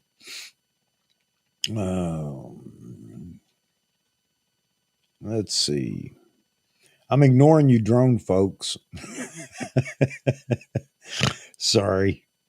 Albert. Caesar, smaller body for sure. Yeah, it will be than the Z9. I do believe it's going to be just a tad bit larger than the Z7, Z6 body. And we'll see. We'll see. Nikon may have filed a patent for the screwdriver adapter, according to speculations. Is this true? Oh, I haven't heard anything about it. I thought you were going to say that you had saw something definite on that. No, I don't think you're going to. I don't know. Maybe there's going to be a third party somebody that puts together the screwdriver adapter. And again, I go back to, I know that there are lenses that people are emotionally connected to for the look or something. I don't know, but I just don't see Nikon going down that path. I really don't. They might, but I really don't see it. And right now they've got way too many irons in the fire to even be thinking about that. Yes, it is. It takes a little getting used to. And once you do get used to it, I have on quite a few things, I realize that I like the new layout. Just the photo review button, where it used to be over to as you're looking at the back of the camera to the left of the OVF or EVF, and they've moved it down to the right bottom corner. I like it better because I don't have to move the camera from my eye. I can hit that button and review a photo, and it looks fantastic in the EVF. So, yeah, I do like that. It just takes a little muscle memory. Roy, the secret sauce is just good engineering. Why do I keep hitting that? Daggone. All right. Yeah, I agree. It is good engineering, but I think there's more to it. Maybe we'll hear that before long. Man, you guys are going to think I'm just like some mind reader if all these things come true. But I do believe that. I do believe there's more to it. The engineering is there, but I think we've got some other strong kung fu going on in the data movement. All right. Well, that's a good way to look at it, Jeffrey. By the time Z8 comes out, I hope to have all the Z glass I want, but who knows?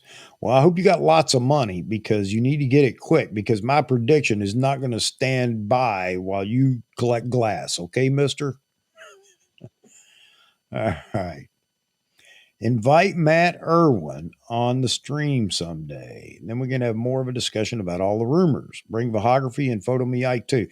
Okay, so full disclosure, I sent links to Photo Me Ike. I sent a link to Vahagen. I sent a link to Framed.io. I sent a link to John Ishii, who's in the chat. I sent a link to well, I'm not going to say the other guys. They mean it because they did at least tell me, hey, I can't for this and that reason. I understand that. Life with family is important, and this shouldn't take place or take its place. But yeah, I sent links out to everybody to, anybody that wanted to just jump in tonight, because I knew this was going to be I do wish I had a few in here, and we still might see Vahagan. Okay. That's a good possibility. But I knew that if we could keep the chat going in the, with the guests and continue to monitor you guys over here in the chat, well, man, it'd have been wild, but I think we'd had a lot of fun doing that.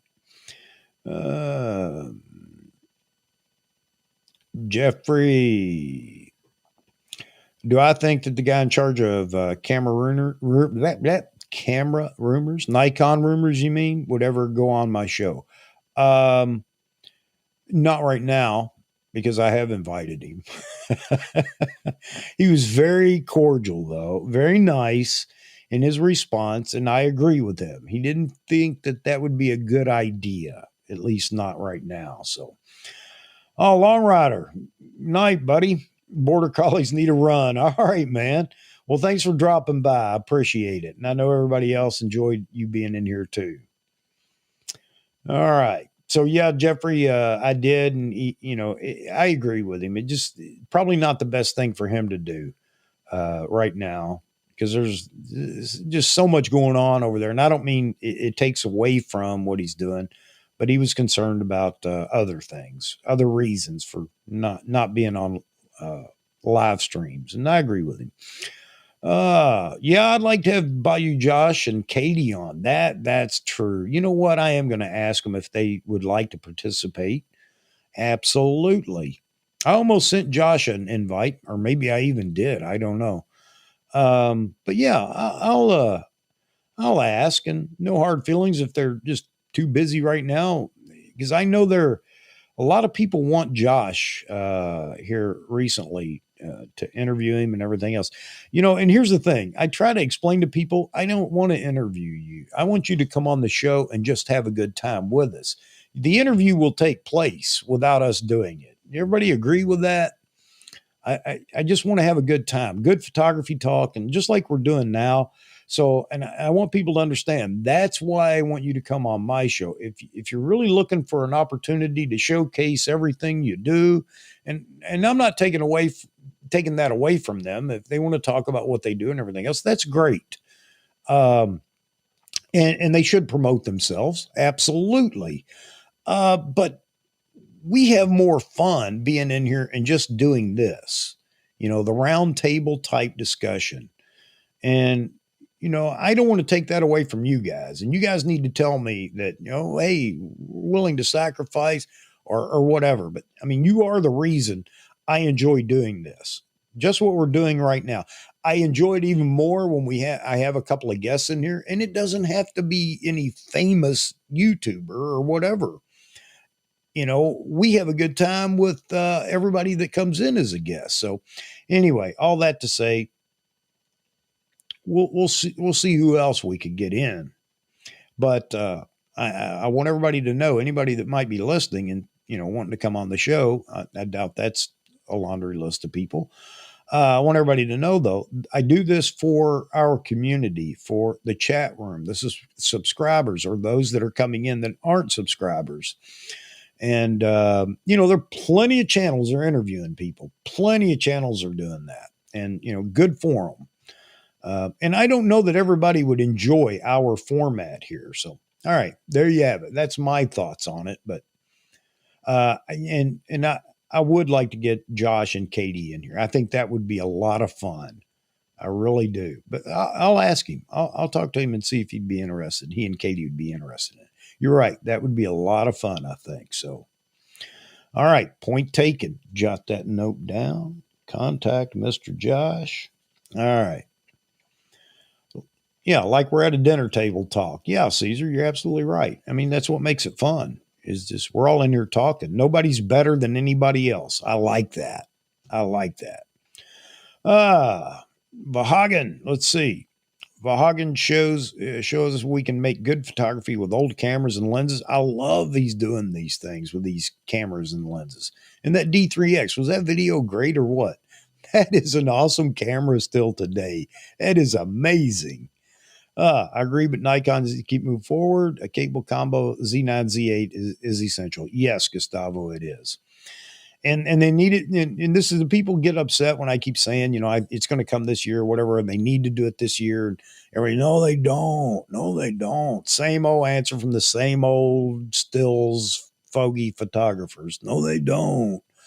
Yeah, they do, because if we want Nikon to continue to develop and grow, I know, broken record here, then they need camera sales, and they've got to do that. And the only way to do it is the things that we've been talking about, the video specs, the hybrid cameras, and getting models out that compete with the competition. So I'm not gonna relent on that. That's the way it is. It's the way it needs to be, and we're going to continue to pick on people and Nikon until it happens. So, way too much blabbing, huh? Love the 180. Let's see, he just pulled out. Yep, it's a cool lens, no doubt about it. Oh, hey, thanks, Chad. Yeah, folks, if you don't mind, drop a link. Drop a like. And if you're in here the first time, you just dropped in to see how good or bad we are over here, and you enjoy it, and, you want to come back at some point, then, consider a subscription. Trying to get to the 500 subs mark, because that allows me to do a few things. I know I say this all the time, but it does. I can do polls. I can do a lot of things. So anyway, if you're new to the channel and you kind of like this and having fun with us, then consider subscribing. I really appreciate it. All right, got the commercial out of the way. My wife will be happy because she checks in to make sure I do that. There we go. Vic, video mixer. Yes, that is the Rodecaster. So it has it's got multiple inputs for mics, phone. That's what the phone's running through right now. Bluetooth through the Rodecaster Pro to take calls. So yeah, it's a neat it's a neat mixer, I guess. It is a mixer, but more than that. And it's got let's see. Hang on a second. Let me do a quick demo. Da, da, da, da, da, da.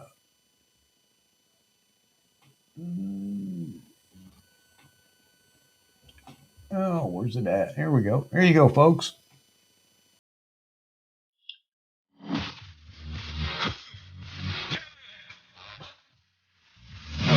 guys hear that? I can't. Should be going right out into the feed. I haven't set everything up in it yet to use it the way I'd like to. Yeah, Stu Blue's taking a break, absolutely, right now. He's got some other things in life, nothing critical, but he's got some things he needs to take care of. And, I'll support him 100% on that. Let's see. Yep. Yeah, I know. I hope the best for Stu. I know we all enjoy him being on his videos and being on the live streams and everything else. So let's just all hope the best for him, and maybe sooner rather than later he'll be able to get back in here with us. Right now he's just taking a break. Thanks, Vic. Yeah, there's a lot of stuff that you can do with it. You can run so many different microphones and setups and things like that. Again, like the phone, all your background music, all that you can actually upload. You can record with the Rodecaster itself. You can record separate channels for each channel if you're doing a podcast or something like that. So yeah, it's a cool piece of equipment. And again, it's something else that I don't use to its full capability. So Jaspreet, what's the comment here? Osman, but why he removed the channel? He should have left it. Yeah, Jaspreet, he just did. He just did, and it's something he felt he needed to do. And again, we're just going to wish him the best. And You know, the last thing anybody wants to do is get in the middle of somebody's life. And again, there's nothing critical going on here, but it's just something he felt he needed to do. And I'm going to respect that. And again, just hope that he's back sooner, rather than later. So he's a lot of fun. He's a fun guy. And I'm sure we'll see him again before too awfully long.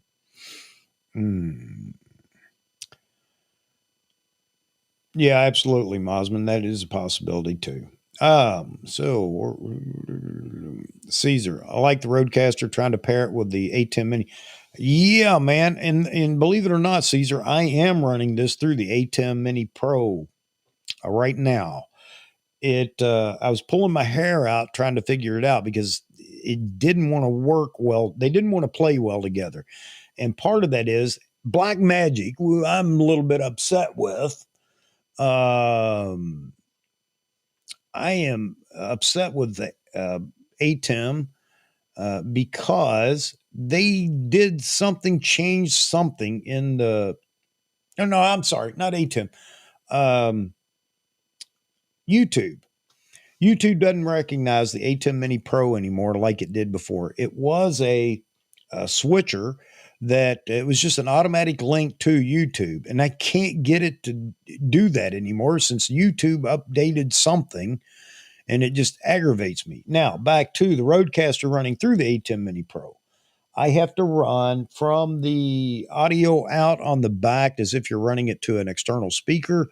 I have to run that from a dual to a single 1/8-inch plug into the back of.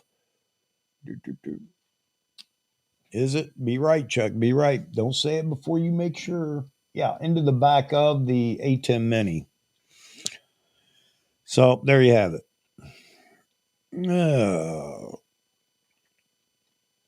Thanks, T-Mid. I know I will. I know I will. But yeah, there are just some of those little things that I want to start playing with. And,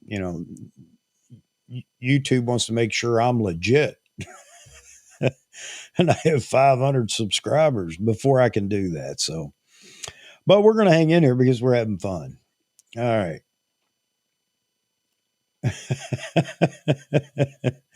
Jeffrey. Yeah, I uploaded that just for some fun. I actually have 2 or 3 that I can run together with that, and it's kind of fun to do. It all runs together. It's a great opening.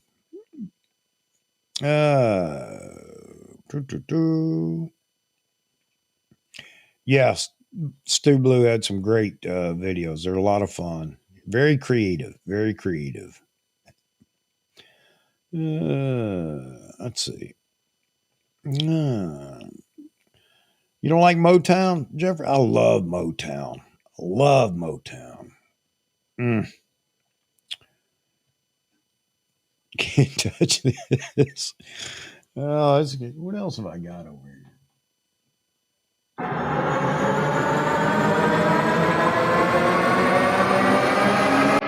Then you go.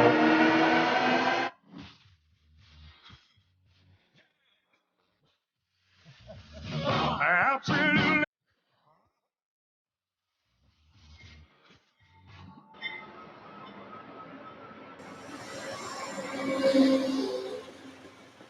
All right, enough playing around. Yeah, I guess that's what I was trying to do.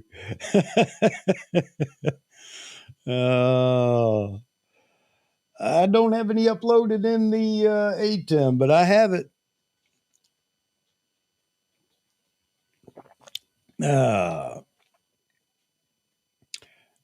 Yeah, it's less than 15 seconds long, Jaspreet.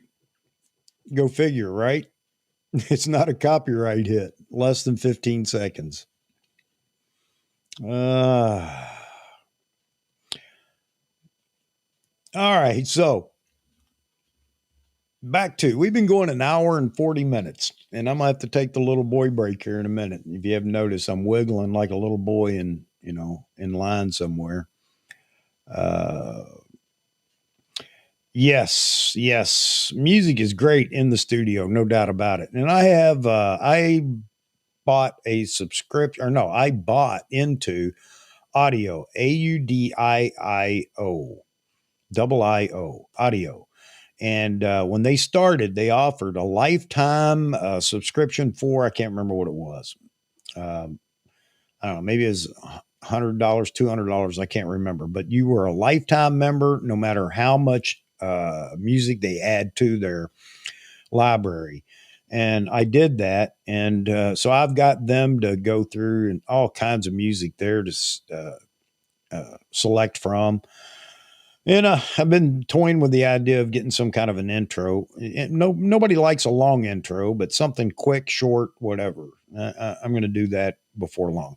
The one thing that I used to use, I got on Fiverr. Yeah, got it on Fiverr. I actually like it, but YouTube slammed me with a copyright hit for the music that Fiverr put in the little intro. I mean, you know, I can't debate whether it's a copyright infringement or not. I don't know where they got the sound from. So anyway, there you go. Buy from Fiverr, you get what you get.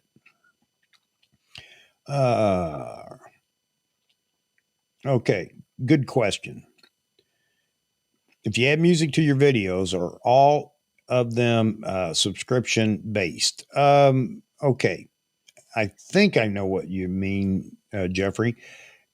You have to pay for it. And to pay for it, it's through one of these services uh, out there, and there are many to choose from. And it's typically a monthly subscription. And I think you can pay yearly on some of them. And so, but you don't, it's not a one buy it once and you're done. You have to continually pay for the service. You can download songs from their library, and some of them have just hundreds of thousands of songs or whatever. And you can use that because that is not a copyright infringement because you've paid for use of that song. Some places will only give you certain rights that go along with it. It can be for personal use, but if it's for commercial use, meaning you're doing wedding videos for people and you add music, background music or whatever in it, then that's going to be a different cost than just using it on your YouTube channel or whatever in your YouTube videos. Not all of them do that. I think some do. But the point is that you get one of these subscriptions and then you can go through their library of music, download it, a song or whatever, and put it in your video or even on live streams. You just have to put the information in the description, talking about the origin of the song and blah, blah, blah. But yeah, otherwise, yeah, YouTube's really quick to hit you with a copyright infringement on music. Real quick to do that.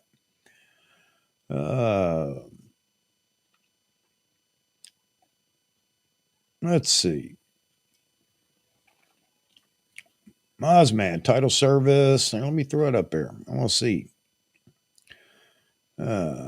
Title service, titles, since you can stream lossless audio quality has gone downhill with the advent of the internet. Okay. I'm going to check it out. Title. All right.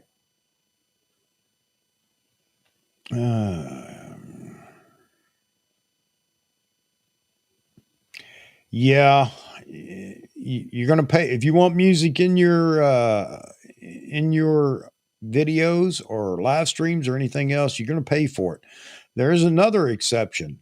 If you generate your own music, as long as it's not copying somebody's song, but you generate your own original music, you can use that all day long. That's why it's what Vahagan has in his intro. When he was in the band, I guess. So, yep, you have that opportunity as well. Jaspreet, Band Lab to create your own music for no copy. Yeah.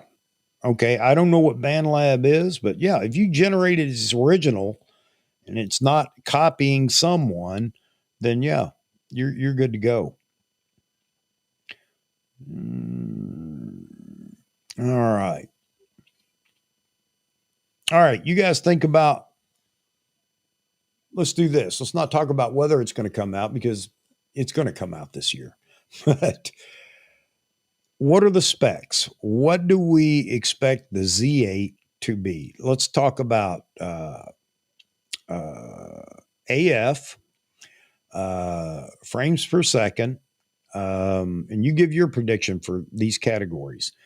Video, codec, and oh shoot, what am I trying to say, Jaspreet? Codec and frame rates. Let's see. What else? What else? What else? What else? What else? Oh, sensor. Um, of course, we got to talk about processor, and I can't think of anything else. Maybe just a mention somehow of whether you think it's going to be bigger, smaller than the Z7, Z9, and dream it up, man, and throw it in a comment. Let's start comparing everybody's ideas. Let's compare ideas, because I'm going to run to the little boys' room, and I will be back in just a minute. Yeah, Agnetha, you're absolutely right. That's why I say he used some of the stuff, original music or something that they had put together a while ago. So, yep, you can do that if you're, I don't know.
All right, I'm going to go make a cup of coffee here, but let me.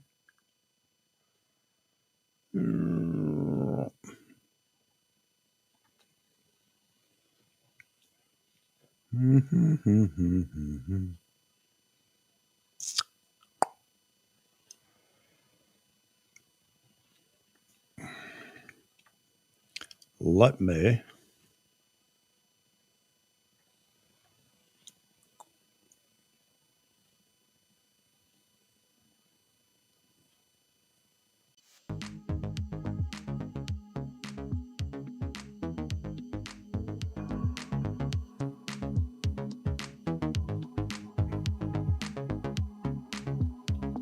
All right, be right back. Coffee time.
All right, all right.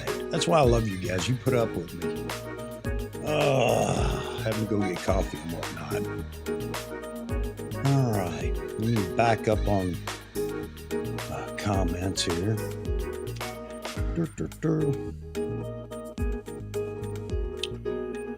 Oh.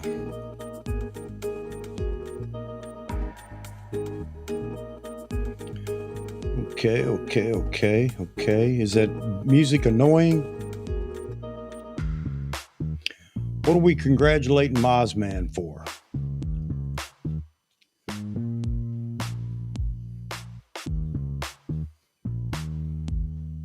Music.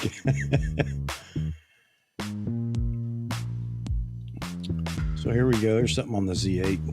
More than 60 megapixel would be too much of a compromise. Yeah, I don't know. I'm thinking the 45-ish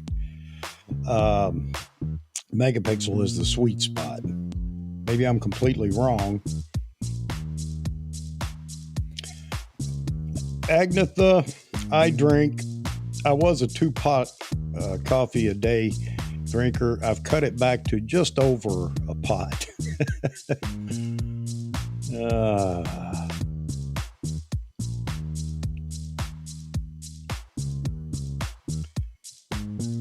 Jaspreet talking about having to make compromises in video, not good.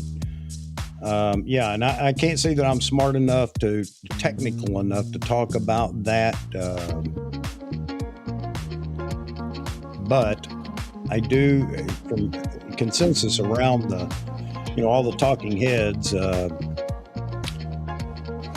45 megapixels seems to be a sweet spot. Chuck won't sleep having all that coffee this hour. Oh yeah, I'll sleep. I'm so used to it. Caffeine doesn't bother me anymore. Other than now I'm getting older and having to get up all hours of the night to, well, you know.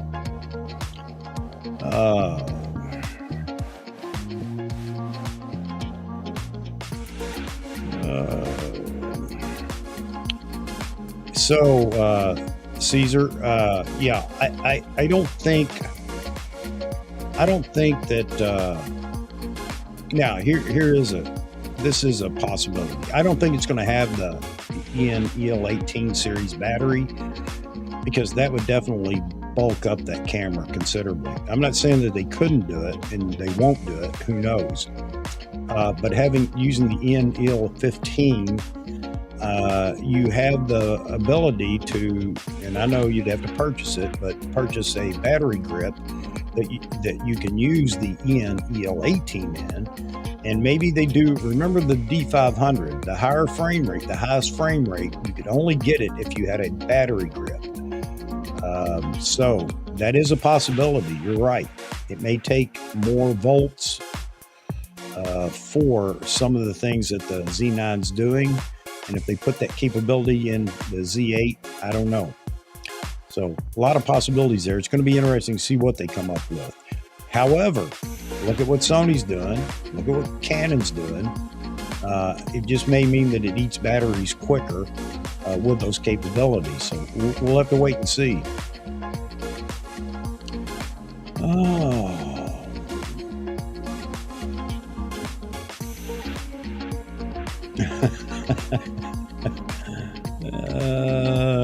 Bit of humor here. Sony without CZ lenses, like Harold Melvin without the Blue Notes. Sony is guaranteed to never go platinum.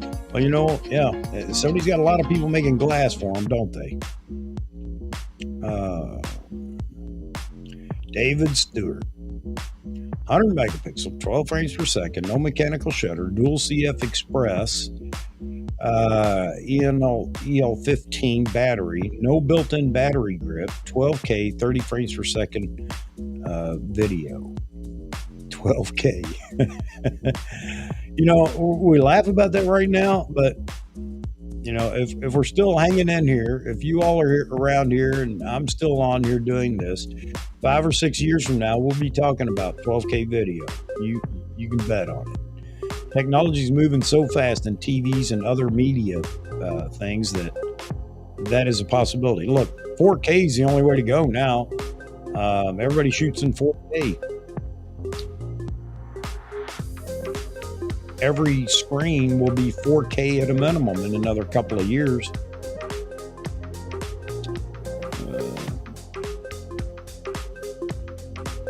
Yeah, and that's what I'm talking about, Roy. Yeah, just like the D850 and the D500. Oh, now my kitty cat wants to get on the show. What you doing, buddy? Huh? Yeah. Uh-huh. I'm sorry. I know. Taken away from your time. Oh. Yeah, this is true right now.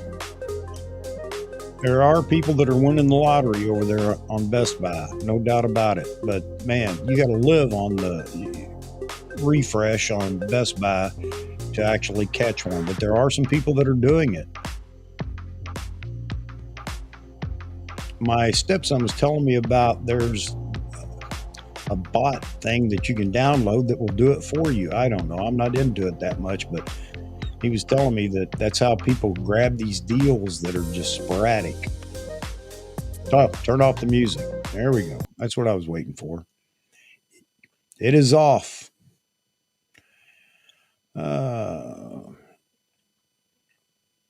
Cool music. Yeah. Elevator music. Yes, it was.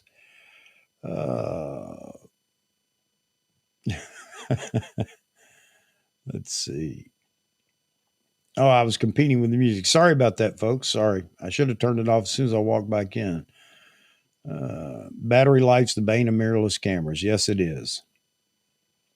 Yes, it is. But I'll tell you, the Z9 with that larger battery, it does a fantastic job.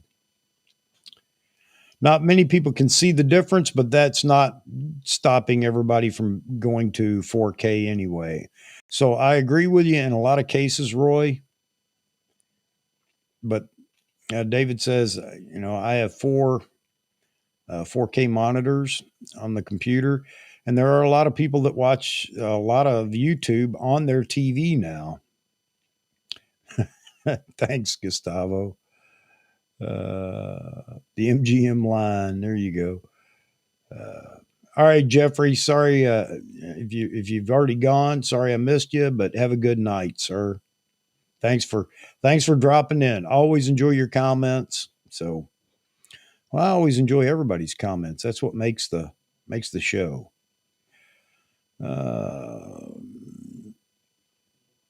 Let's see. All right, so I'm caught back up.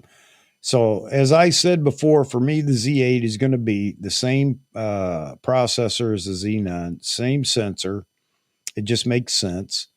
And the internals will be a bit different. As I said before, I think that it will cover all the frame rates in video and codecs. But I do believe that there's definitely going to be a reduction in record time and what else did I say? AF. There may be a slight improvement in the AF even, because I think there's going to be an algorithm update in the firmware for the Z9. So, and that'll give us a clue as to what's going to happen with the Z8 too when we see that firmware update. When will we see that? I don't know. I would expect in the next month, month and a half. I really believe that it's going to come out. As somebody said earlier, and it may have been you, Jaspreet, it needs to come out soon. And I agree with that. It also shows well to everybody that Nikon is dedicated and will continue these firmware updates, especially when they announce that they're going to do it. Back to the 2 Series Z cameras.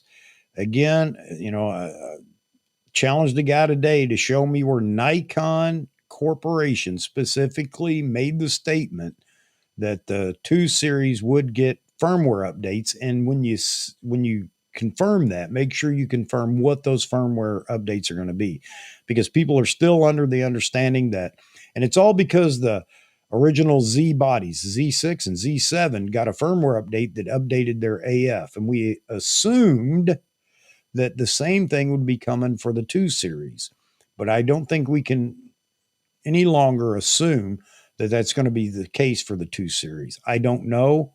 Yes, dual processor should help out, but we'll see. I don't know. I don't know if we're going to see a major AF update to those cameras. Could. No reason why we shouldn't. But Nikon, to my knowledge and my research and searching, has not stated specifically that, oh yeah, we're going to update the AF in a firmware update for the 2 Series cameras. And it's probably smart that they didn't make that statement. All right. Yeah, Vic, I think it will be. It has to be again. I've said it has to be. I don't know how many times tonight, but I believe when I say it has to be that it does, because it's got to compete with the R5 and the A7 IV. Period. It has to. And even if it just equals, now we'd all like to see it exceed, because the Z7 IV, well, it's relatively new too. The R5 isn't so new. It is new, but not so new. So exceeding those 2 cameras a little bit, I think would be a good thing, but at least it has to compete with the same capabilities. And we're going to find out. We will find out. But I'm certain that we're going to see it this year. I really believe we are. Let me check something over here real quick.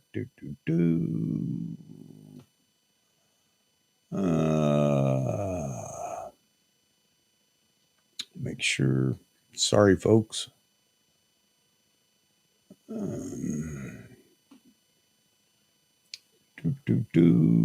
Okay.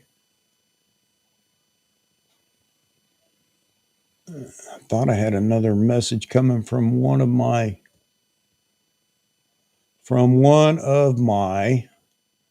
invitees. And nope. All right. Otay. Oh. All right. All right, folks. Man, I am about out of information on my end.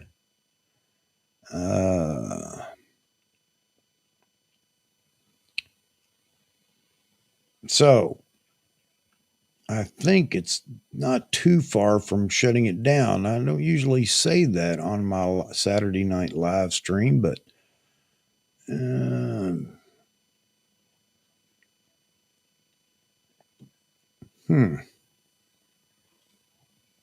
is there anything else? Let me scan my latest, see if anything's updated here. Anything new? And I'm not seeing anything.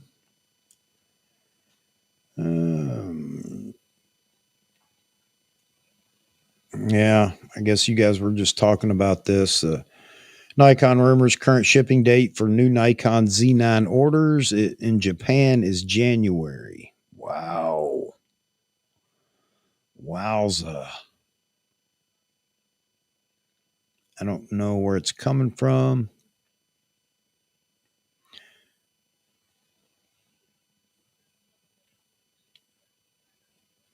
Interesting. I don't see anything new other than that post. So, well, again, folks wait around so long because they've got to find, you saying fake news. Uh,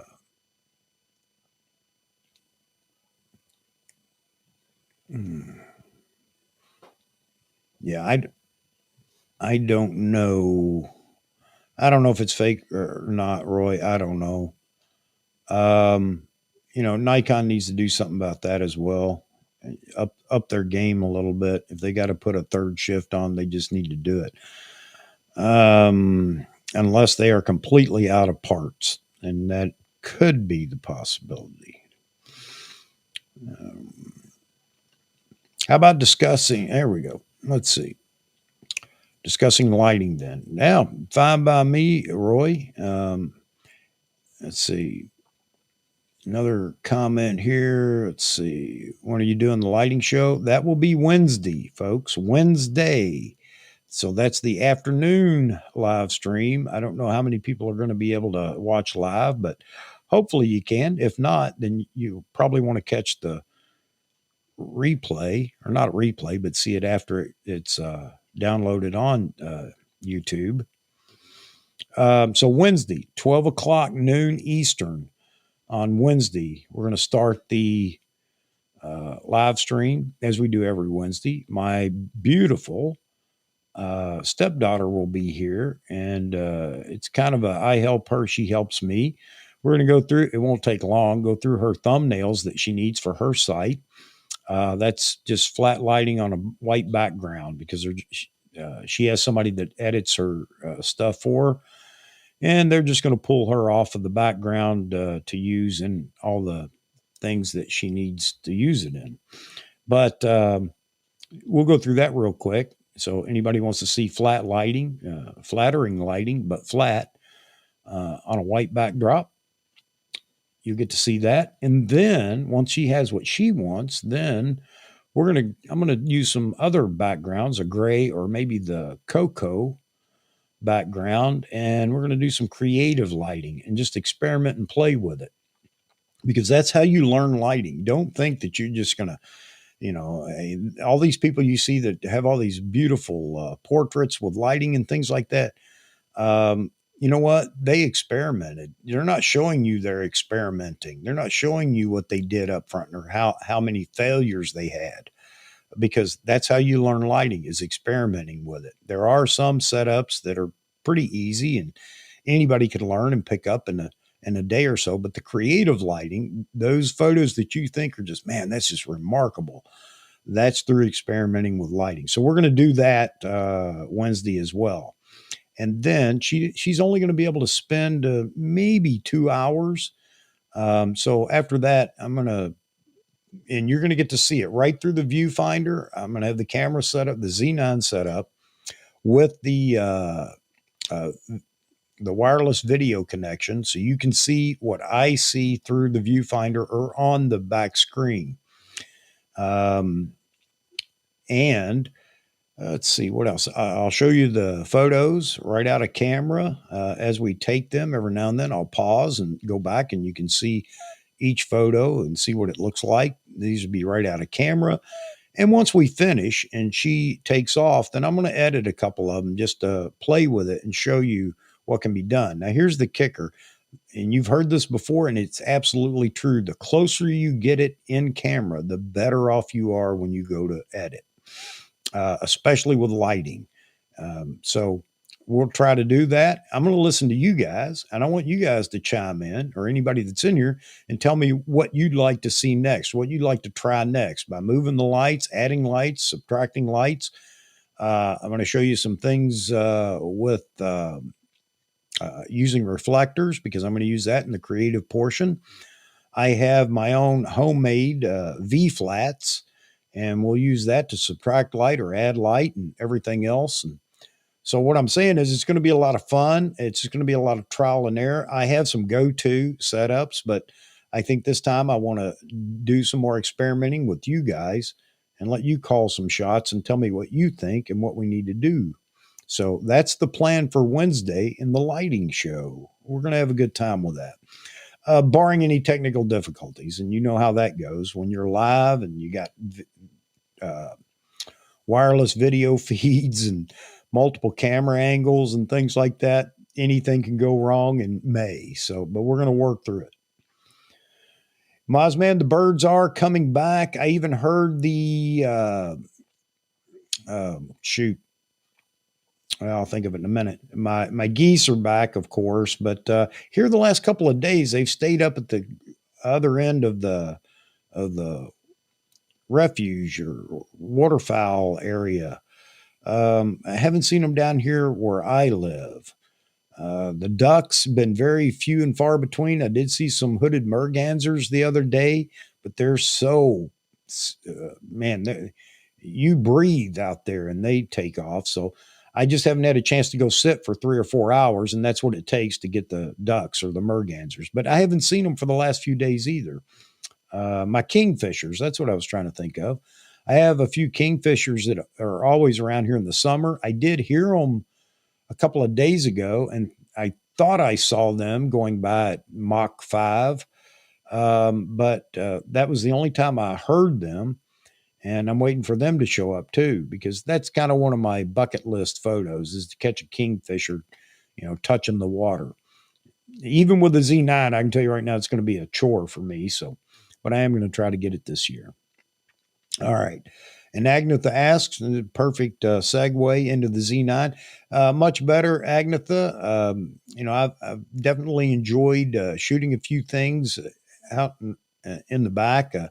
Shot a couple of birds the other day and just downloaded it to throw on my our Facebook group page. I was using the 1-400 with the TC2X. And so 800 millimeter, and I was really surprised at the outcome. I really enjoyed the photos. I think they were fine out of camera. I did edit them just to my taste, but I'm really happy with that 1-400 with the 2.0 TC. So, all right, David, you're taking off. All right, man. Thanks for dropping in. You may already be gone. I hope not, but thanks for dropping in. Black swans must be scared of the Z9 since I got it. They're nowhere to be found. Yeah. It's funny. I always complain. Why does Nikon drop super lenses or cameras in the middle of the winter for me? When there's nothing to shoot. So I do have a lot of things coming up to shoot. I've got a car show that I promise a guy I'll shoot for him. It's an indoor car show, so I'll be doing that this weekend on Saturday, not the following Saturday, next Saturday. Shoot that. I might post a few photos for everybody over on the Nikon Amateurs group page. And if you guys aren't a member of my group page, we have a good time over there. Let me throw this up there for you. So we have a good time over there. You can post what you want. Well, what I mean is don't feel like you have to have, the greatest photos in the world. It's just an opportunity to drop a photo of what you're doing, what you're shooting, and have a good time. If you want to be critiqued, you can ask to be critiqued, but I just ask everybody over there that they do a real critique, nice, and not say, that sucks or that's terrible. All right. So back to the lighting here. Chad says, studio lighting question. Are studio lights either strobe or constant? Or are there some that can do either? There is a brand out there that can do both. What's the name? I can't remember right now. I've never tried them or done anything with them. And I mean, some people have used them or do use them. I'm a strobe guy, or just flash, if you want to say it that way. I do have constant lights. I've got some aperture lights and a couple of other brand constant lights that I can use. But the problem with constant lights is there is a compromise, especially in the studio. One of them is you're going to blind your, you'll blind your model or your subject. You can feather those lights, and that does help, but they just constant light isn't near as bright as flash as of yet, unless you're a meter away and it's just blinding the person that you're shooting. Yes, you get what you get what you see, or what you see is what you get with constant light. No doubt about that. But I just haven't cracked the nut on it yet. I know that there are people that are beginning to do it, and maybe I will too, but I still prefer my strobes. And I've shot with them enough that I have a good start point. It's not as difficult to find that start point and work from there for what I'm looking for. I do on occasion use a light meter, but in my studio with my lights, again, I've shot it enough that, I can pretty much determine, how many stops I need to move, or portions of a stop I need to move.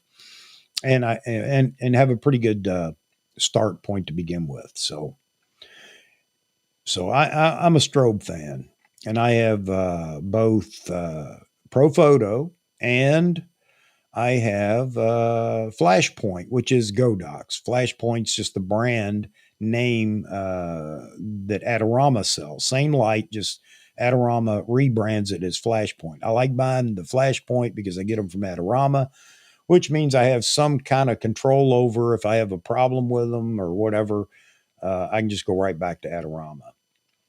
For those that do use Godox or Flashpoint, maybe there is no warranty on it anymore. There isn't much to begin with. Cheetah Stand, they do repair Godox lights, and their turnaround's pretty quick. So again, I'm not plugging Cheetah Stand because they're paying me or anything. I'm just saying that that service is available there. So you can get a hold of them if you have a problem with one of your Godox lights or a Flashpoint. Thanks, Ted. Yeah. Yeah, don't say looking forward to it yet or whatever. Wait till you see it. So we're going to work through some things and have a good time. But one of the things I want you guys to see is just how much difference lighting makes, and how just changing the smallest thing in lighting can make a huge difference in what you're getting. Yeah, Roy, I know you guys are moving to winter down there. Saw Matt Irwin talking about it. It's getting a little chillier. And of course, we're looking forward to summer getting here. Uh, let's see. Yeah. Question here, comment here. Albert, Z135 lens needs to be addressed urgently. If they could at least say anything, I'd be happy. Yeah, I hear you, Albert. I hear you. Just like the 85 right now. I'm holding out on a portrait lens until I see what this 85 is going to be like. I don't really want a defocus lens, so I'm hoping that it's not that. But yeah, I'm waiting to see what the 85 is like. Yeah, big LED panels are expensive. Yes. And I'll tell you again, Aperture is really knocking it out of the park right now. But you got to have the money to buy them. They have, what is that? I can't remember, the 300 and 600 series panel light. Man, that thing is fantastic. No problem, Albert. Yeah. And give them, check them out if you have a problem with your Godox lights, because they have a pretty good turnaround time and they're repairing things that nobody's going to repair anymore. So that's a good deal.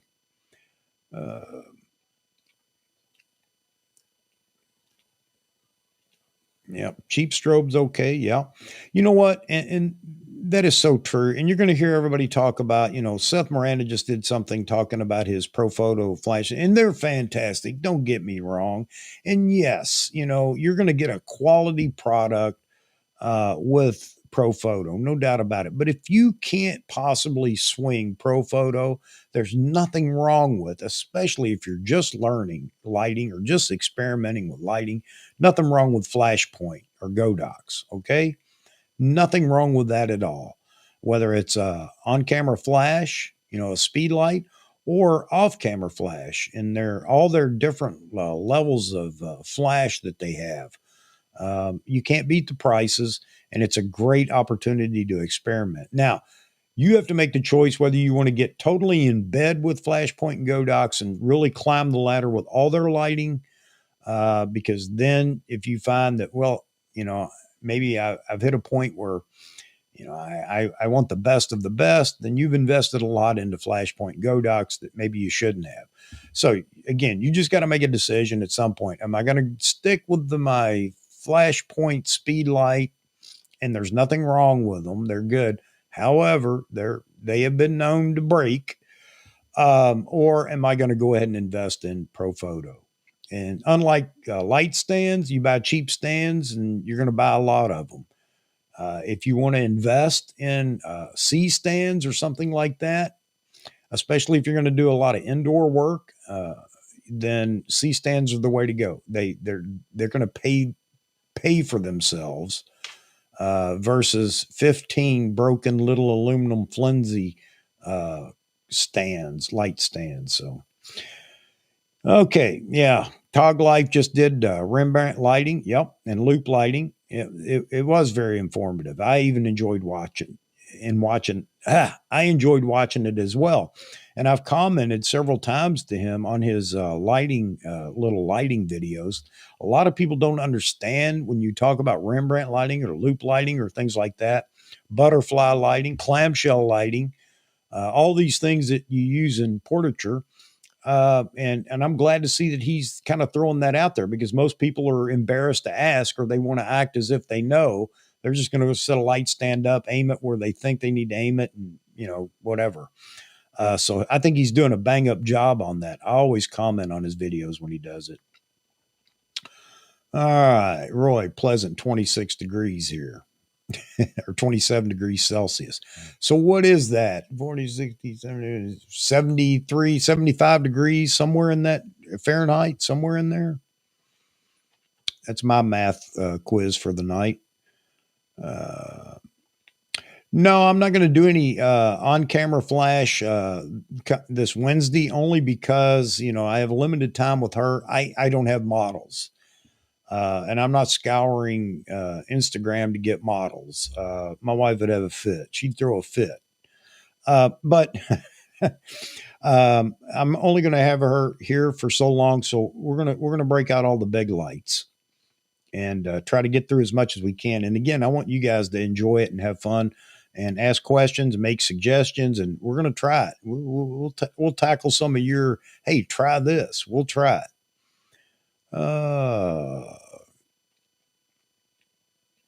Or C stands with casters. You're absolutely right. And you'll see Wednesday. Let's see, I've got 1, 2, 3, 4. I have some metal light stands that I bought a while back that are so much better than just the flimsy little, $25 light stands. And they're on rollers as well. I'm a believer in rollers or casters, if you will, on light stands. Absolutely. In the studio environment. And the other thing you guys are going to get to see is my camera stand, which is back here, and you can't see it in the dark, but I love that, man. It's not something you have to have, but I love it. It's so stable, and it's on rollers, and I'm not tripping over tripod legs and things like that. You can do this with a tripod. You can do it freehand. But with that camera stand, man, that thing is it's just too much fun in a studio. So anyway, you get to see that. So we'll talk about some of that stuff on Wednesday as well. I'll have a chance to show you some of my stuff. Again, by no way am I an expert. Okay. I just want everybody to understand that. But my favorite thing is lighting when it comes to photography, and that's even natural light. I'm always looking for contrast and shadow and things like that. I wouldn't say I'm a natural light shooter for portraits. That doesn't enthuse me at all, although I did have one of them up here. Oh, here you go.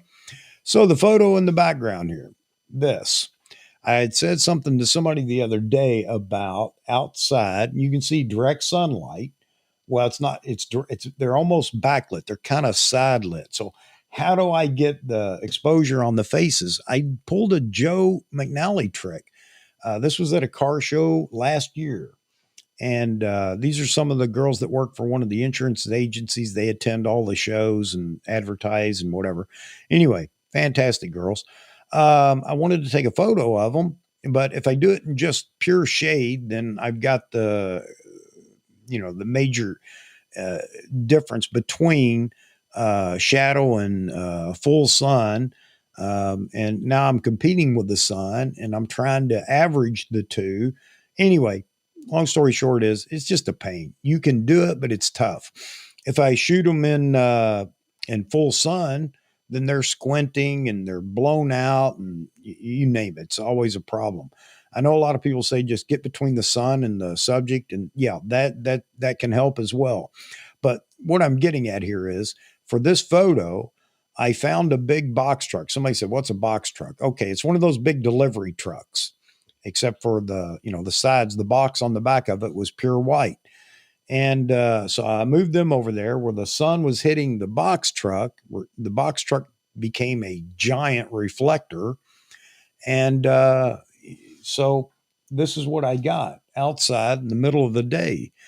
And I exposed for the background, so it's not all blown out. So anyway, lighting is an experiment. Like I said, I love experimenting with lighting, whether it's inside, outside, but especially in the studio. So we're going to do that. We're going to do that Wednesday.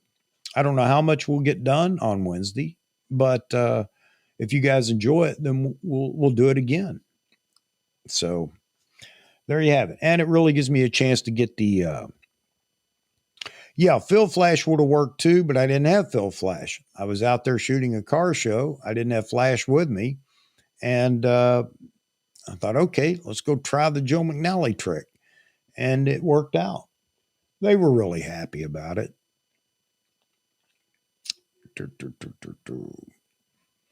So all I needed was a good reflector. And I didn't have one of those either. So I just went and found one parked in the parking lot. And again, not my idea. I just remembered Joe McNally talking about doing the same thing. And it was a lot of fun. It was a lot of fun out there that day. So next Saturday, I'll be fighting the weird lighting and everything else going on inside the venue for the car show, trying to get the car colors correct. I'm not worried about white balance. I'm worried about just pleasing colors when you're in there under all different kind of lighting, different color cars and everything else. But you get a chance, I'll show you some of that too. Thanks, John. I hope everybody is looking forward to it. So we're going to continue to do stuff like that here. And the other thing is, Vahagan's been harping. He's ready to kill me.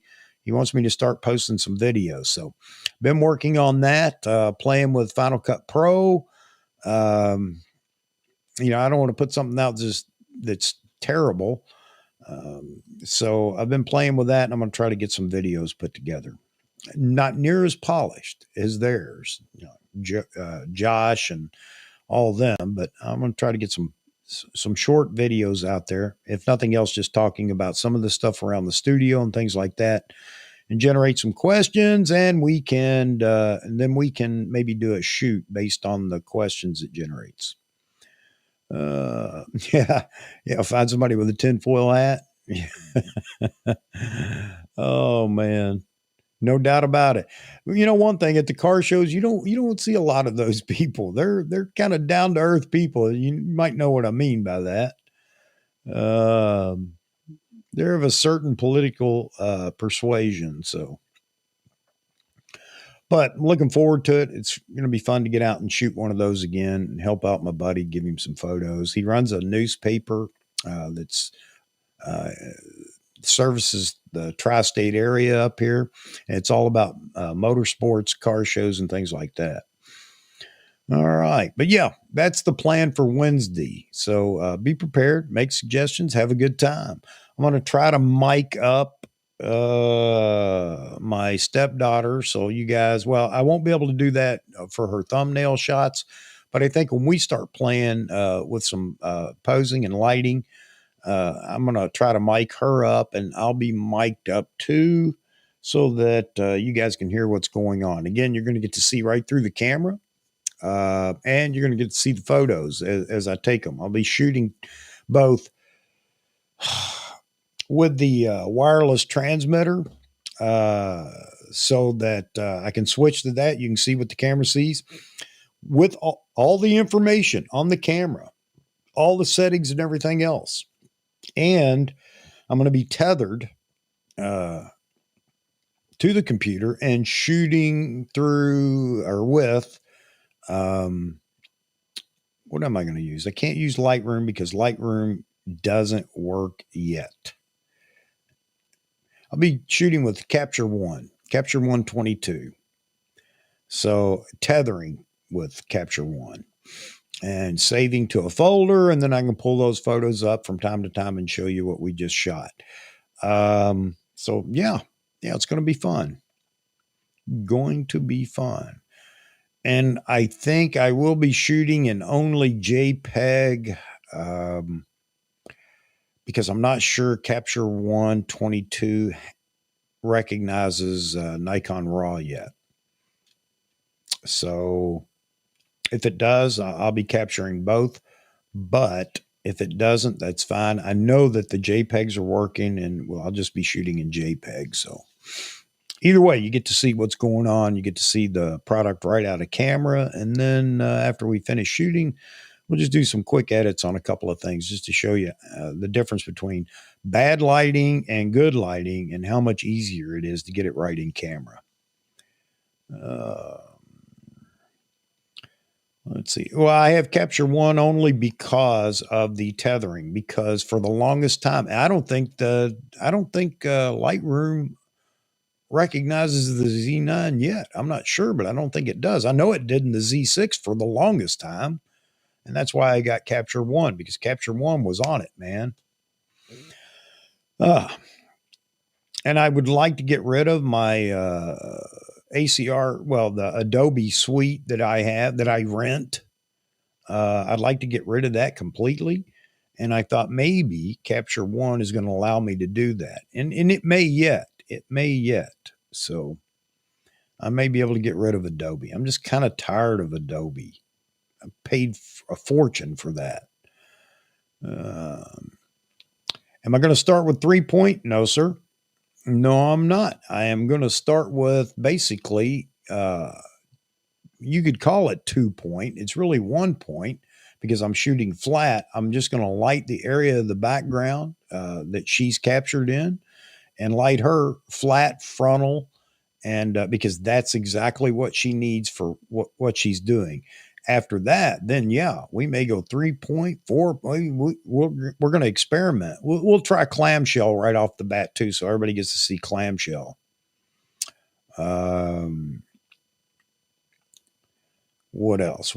Oh, and bookend. Okay, not it's clamshell, just turned vertical, and that's something I like to do too. I can change, and we'll do some colored backgrounds. I don't mean colored. I mean, we will change the color of the background with lighting. I have a constant light. Obviously, I said that. I have the aperture 120D and the 200D. I have a projector for it, and I can put gobos in and do window frames and things like that and lighting and whatever. We may not have time for all that, but it's easy enough to add color to a background. Yeah, gels with the, I'll probably use the 8200 for the background light because that's for the flat lighting for the thumbnails. After that, I don't know. We'll try some different things, using the lighting on the subject to light the background. We'll talk about how we can bring a little more ambient light in for the background with shutter speed without affecting a whole lot of other things.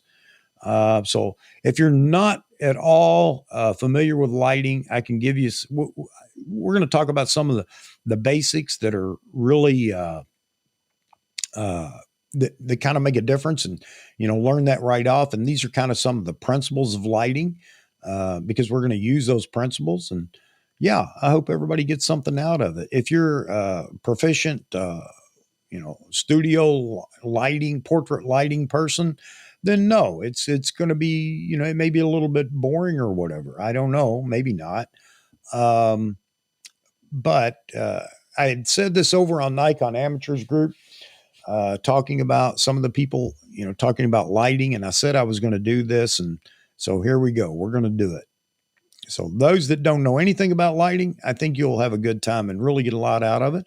If you do know lighting pretty well, then I think you're going to have a good time too, because when we get to the experimental process, I want to pick your brain. I want to hear what you guys have to say. So, some of the things, again, back to the basics, some of the things we're going to talk about are, not direct lighting, but feathering the light and things like that. And these are the things that somebody new without any, assistance may think, well, I always have to aim the light right at them. And no, you don't. That's where we talk about feathering lighting. And it's going to look strange to you because the light isn't pointed at the subject at all, yet they're lit. It's amazing.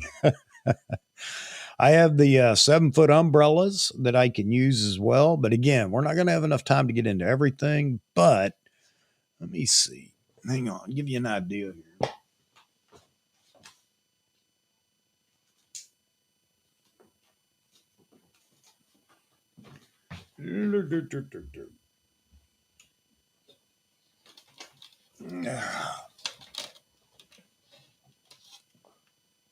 Whoa. There we go.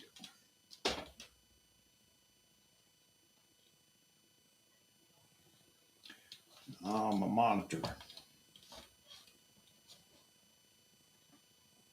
So anyway, I think you can see some of this. So I've already been putting things together just so you guys, I know you can't hardly hear me. Sorry about that. This is the camera stand. And again, it's one of those things you don't think you need. You don't, but once you have it, you wonder why you didn't get it sooner. So, the camera moves up and down. You can lock it anywhere, side to side, to adjust. And the camera's mounted, so you can adjust the camera on the camera stand. So anyway, in the studio, it's great because you just lock the camera down, make micro adjustments as you need to, especially for multiple photos like the thumbnails and things like that. But also let me get out of the way. Also for doing creative portraits.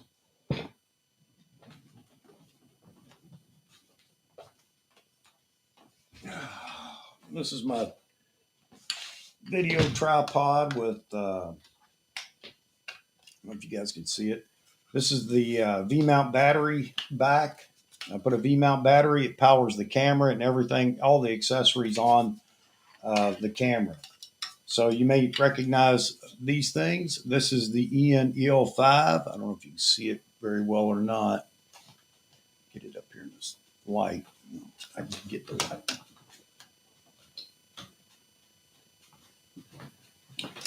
So this is powered by this is the little dummy battery. Goes in the camera. This is the dummy battery that goes on the Adamus Ninja 5.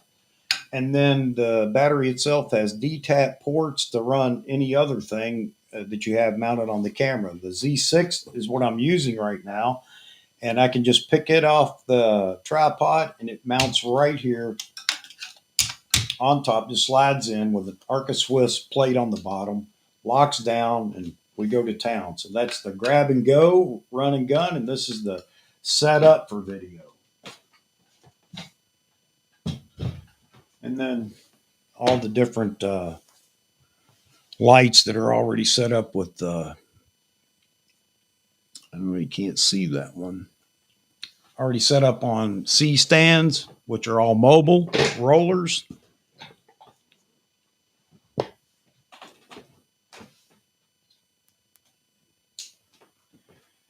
So I won't have any excuse about equipment, folks, and you guys can laugh along with me. I've definitely got enough equipment. That's not an issue. That's why I continue to experiment, is just to have fun with this stuff and try to get better.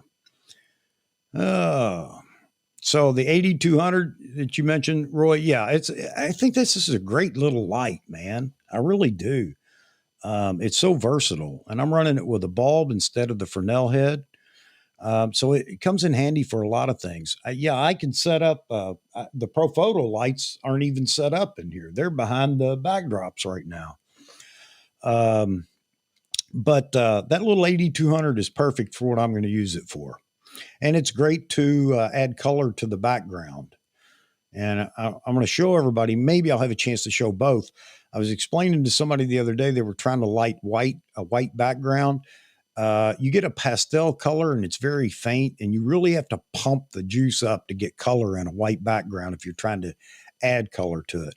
Dark backgrounds are the way to go to add color. And I like dramatic portraits anyway. My wife hates that. So, yeah. Yeah, umbrellas are definitely poorly underrated, no doubt about it. Get rid of that.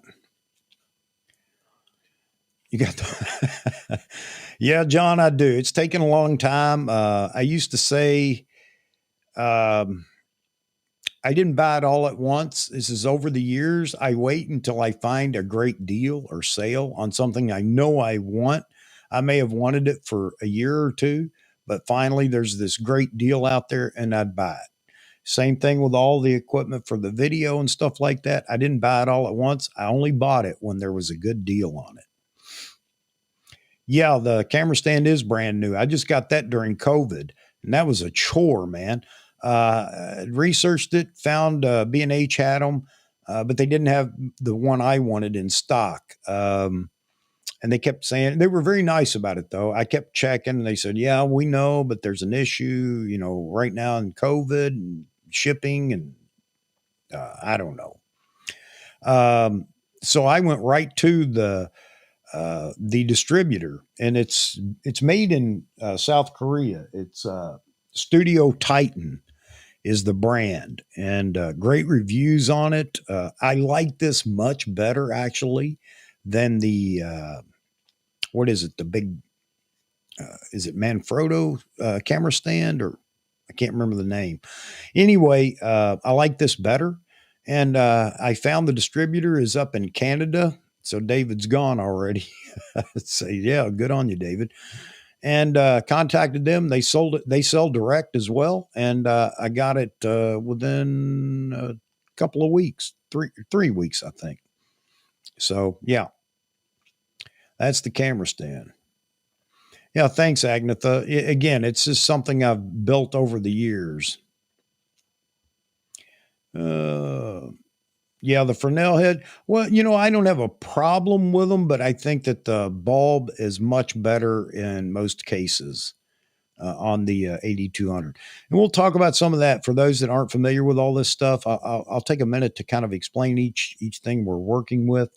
That 8200, you can actually mount soft boxes on it. Well, not on it, but on a bracket that you can get for it. And if you're familiar with it, great, but some people may not be. So yeah, you don't need all of this stuff. You really don't. You can make anything work, but it's kind of like a flagship camera. You can take great photos with the old D3300, but it's so much easier with a flagship camera. Because you have everything accessible to you and buttons and dials and things like that. And it's kind of Caesar, hey, where are you at in Canada?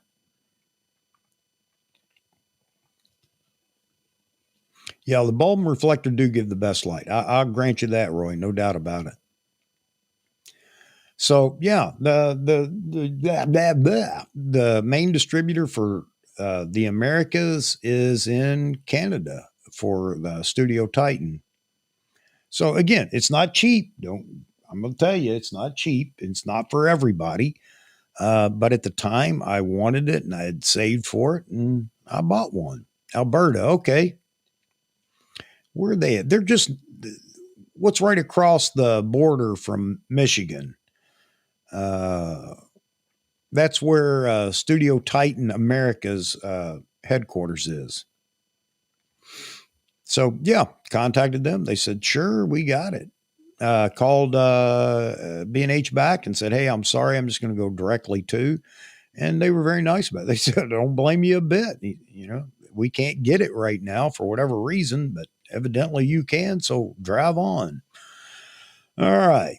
So all this stuff, yeah, I got a lot of stuff. Now we're going to see Wednesday whether I can use this stuff. And I've acquired it over years, and I think we're going to have a good time. So that's Wednesday at noon. Wednesday at noon. You guys get to see if I actually know how to use any of this stuff, I guess. I wish I had models in here. I would shoot every day if I had people to come in and model for me. My stepson, he's needed photos for different things. So I've shot him several times. We have a friend of the family, their son, he needed photos for things, and I've posted a couple of those over on Nikon Amateurs group. And I thought, well, everybody's going to think I just shoot men. But no, it's just the way it worked out. But yeah. So you guys are going to help me out. We're going to be creative. We're going to have a good time. That's Wednesday at noon. Get a mannequin. I almost did that, but it's just not the same, Roy. Yeah, I know. You're still looking at light and shadow with a mannequin. At least you have something to work with. But I don't know. For me, I don't know. I know that Anthony Life does. He uses a head. I think it's a wig maker or whatever head. You can buy those. Get an inflatable. Yeah, you see my wife. What do you intend to do with that?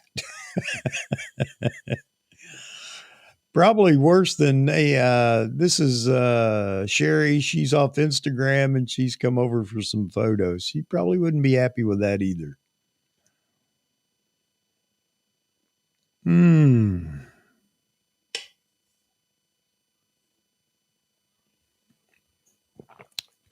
Yeah, you know what? And I may do that here before long. There's a guy here that's local. He shoots a lot of models, but he's one of those guys. He's specializing. He's done a lot of. He likes fashion work, and he's good. He's very good, and I may try to get him on the show one night and for you guys to see some of his work. Before I drop his name, I'm going to ask him if it's okay. But yeah, he's fantastic. All right, so that's the Lighty show coming up Wednesday. I think next Saturday, just to give you guys a heads up, I've been talking to a friend of John Ishies. He's over in Malaysia as well. Does a lot of traveling. He has some fantastic photos from his traveling. And I promised to get him on the show. So I got to talk to him again this week and see if we can line this up and maybe get him in here next Saturday night. And I hope you guys would enjoy that, seeing some of his camera work and photos. So that's what it looks like right now. Now, one thing, and I'm going to go ahead and mention this. There is a guy, Sean Cameron, in England, over in England, that he shoots. He shoots a lot of stuff, but he just finished shooting one of the big kennel shows over there in England, kind of like what is it here, the Westminster, whatever it is. kennel club thing that goes on yearly. Same sort of thing over there in England. And I just sent him a message and asked him if he would be interested in coming on. And the reason I bring this up is because I think he fits our community extremely well. He's a lot of fun. He's free flowing, and he's a fantastic photographer. And he just got his Z9 not long ago. He's a Nikon shooter. And again, if you're in here and you're not a Nikon shooter, that's fine. That's fine. We still welcome you in here. But I'm trying to get him to come over, trying to get him on the show as well. And he seemed really excited about it. I think you guys will enjoy him. He's a lot of fun, and he can talk about, animal or dog photography or whatever, plus whatever else he does. You guys can pick his brain, but I think you'll just enjoy the back and forth with him. He's just that kind of person. So,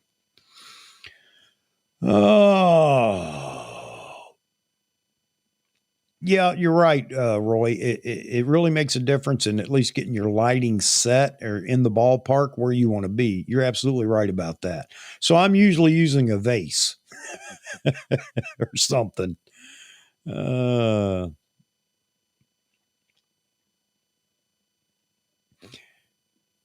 Sean likes his veggies. Or have you checked him out before, Roy? Have you seen his videos? I like him. He's just a fun guy. But yeah, he sounded like he would be excited, or he said, it sounds exciting. And I thought, yeah, if you're saying that, I know you're going to fit right in with the crowd that we have. So, all right, man. What else? What else? Anything else? Have I got anything else?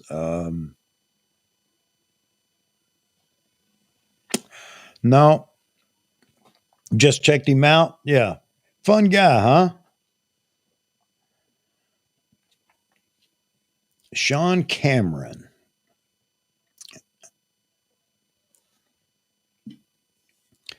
And let's see, I've sent some, again, I think I told you that I've sent some other emails and things out. You don't always hear back from everybody. Um, Unfortunately, now here you go, my pity party. Unfortunately, I think they check your show out, and it may not be what your show is about, but how many subscribers you have. Because I got a hint from somebody that might, well, that was the issue. It wasn't stated directly, but my feeling is they were not interested because there was not enough exposure, which is why, you know what, I kind of like the idea of having, us, those that aren't big names and everything, getting together for stuff like this. Maybe we help each other out by doing that, and it's definitely a lot more fun. So, yeah, got a lot of fillers out there, and Vahagen's been great. He's constantly pushing me. Hey, you need to check this person out. You need to contact this person. And even after the Grays of Westminster, is that it? Yeah, the other day, man, you guys showed up in mass, or quite a few of you folks. Oh, thanks, Roy. Thank you, man. You guys showed up, and anyway, I guess Becky took note and had to recognize that we were in the chat room. I don't know that the typical folks were too happy that we seemed to monopolize the chat room for a minute, but just the fact that Vahagen throws out there, you need to go on Chuck's show or AP Studios show, and of course, Becky says that or something to that effect. And Vahagen's sending me text. You need to send them an email now. Oh, well, I would be happy to, host them. I don't know if they're a great fit for my show. I don't know. You guys tell me what you think. It might be interesting, but oh. All right. All right, folks, I'm about wrapped up here. Uh, Yeah, same people visit the same site. You know what? You're absolutely right, Roy. Maybe that's why we all get along together. We all have similar tastes and who we watch and follow and everything else. That's very true. Because Nikan, who's been extremely busy, and this is the wrong time of the night or morning for him. It's hard for him to make the show. But during the day, we'll chat back and forth, and he's always sending me something from YouTube, and I'll say, "Yeah, I just watched that," or I'll send him something. He say, "Yeah, I just watched that." So yeah, we all have same tastes in what we're following on YouTube. It is pretty funny. All right, folks, I don't have anything else, and well, yeah, I do. See, there's always one more thing. So my wife asked me early on when I started this, well, why do you stay on and keep them people on so long? And I explained to her, I don't keep anybody on. They're free to go at any time, but they'll bring something up. They want to stay in the chat. And I think that's, I was telling her, I think it's just because it's a nice place to congregate. And if it were somebody else doing it, I'd be following them. And, but it's a nice place to follow, and we all have similar likes, and we get to talk about photography and things. We can't do that at home. This is just a big round table discussion on all the stuff that we enjoy. So, I mean, credit is to you guys, and I'm very happy. If my subscription base were to grow, overnight to whatever, 10,000. If it's not 10,000 people like you all, I don't know that that's a good thing. I mean, I really like what we have here. So I hope you guys feel the same. I hope that didn't sound too sappy, but that's the way I feel. So I always appreciate you guys with all your comments and everything else. So we'll just keep growing, and hopefully we just keep growing with the same type people. And we'll let that drive the train on how fast or big we grow. So. All right, Roy. Yeah, I've taken enough of your time. I've taken enough of everybody's time. And I appreciate the comments. Thank you, Agnetha. All right, Chad, Roy, Caesar. Thank you, John. Thank you. Yeah, and it means a lot coming from you that you enjoy it as well. And I don't know that accomplished photographers, all of them, want to be this. I don't know, this informal, and I think that's what makes it so fun for us. So, or at least it does for me, and I hope it does for you guys, and I think it does based on the comments I get after the fact too. So. Gustavo, thank you very much, and glad you're in here. And for everybody else that I didn't mention, if you're still in here in the chat, I'm sorry. I'm looking back real quick. I can't think of anybody, but thank you, sir. Thank you. Is it ArgZap? Yeah, I know you've been in here before and made a comment or two. Yeah, you need to jump in more. We like everybody's opinion and comments on everything. But thank you very much for being here. Again, for anybody that's in the that's hiding in the background, if this is your first time here, or maybe it's not, and you do enjoy it, please consider subscribing so I can make some polls and things on YouTube. I need to get to that 500 subscriber mark. And if you haven't, I do appreciate it if you drop a like too, because it just makes me feel good. So, all right, folks, thanks for showing up. I hope to see everybody Wednesday, or everybody that can. And maybe you can't watch, but maybe you can listen. And by all means, tune in and listen. You're not missing anything by not seeing my face, I'll tell you that. But I try to repeat the questions so everybody can hear. And of course, with the callers, you'll hear them live. And that's it. This is AP Studios. My name is Chuck, and I've had a blast. I love every one of you. God bless you. I hope you have a wonderful week coming up. See you Wednesday. Thank you, folks.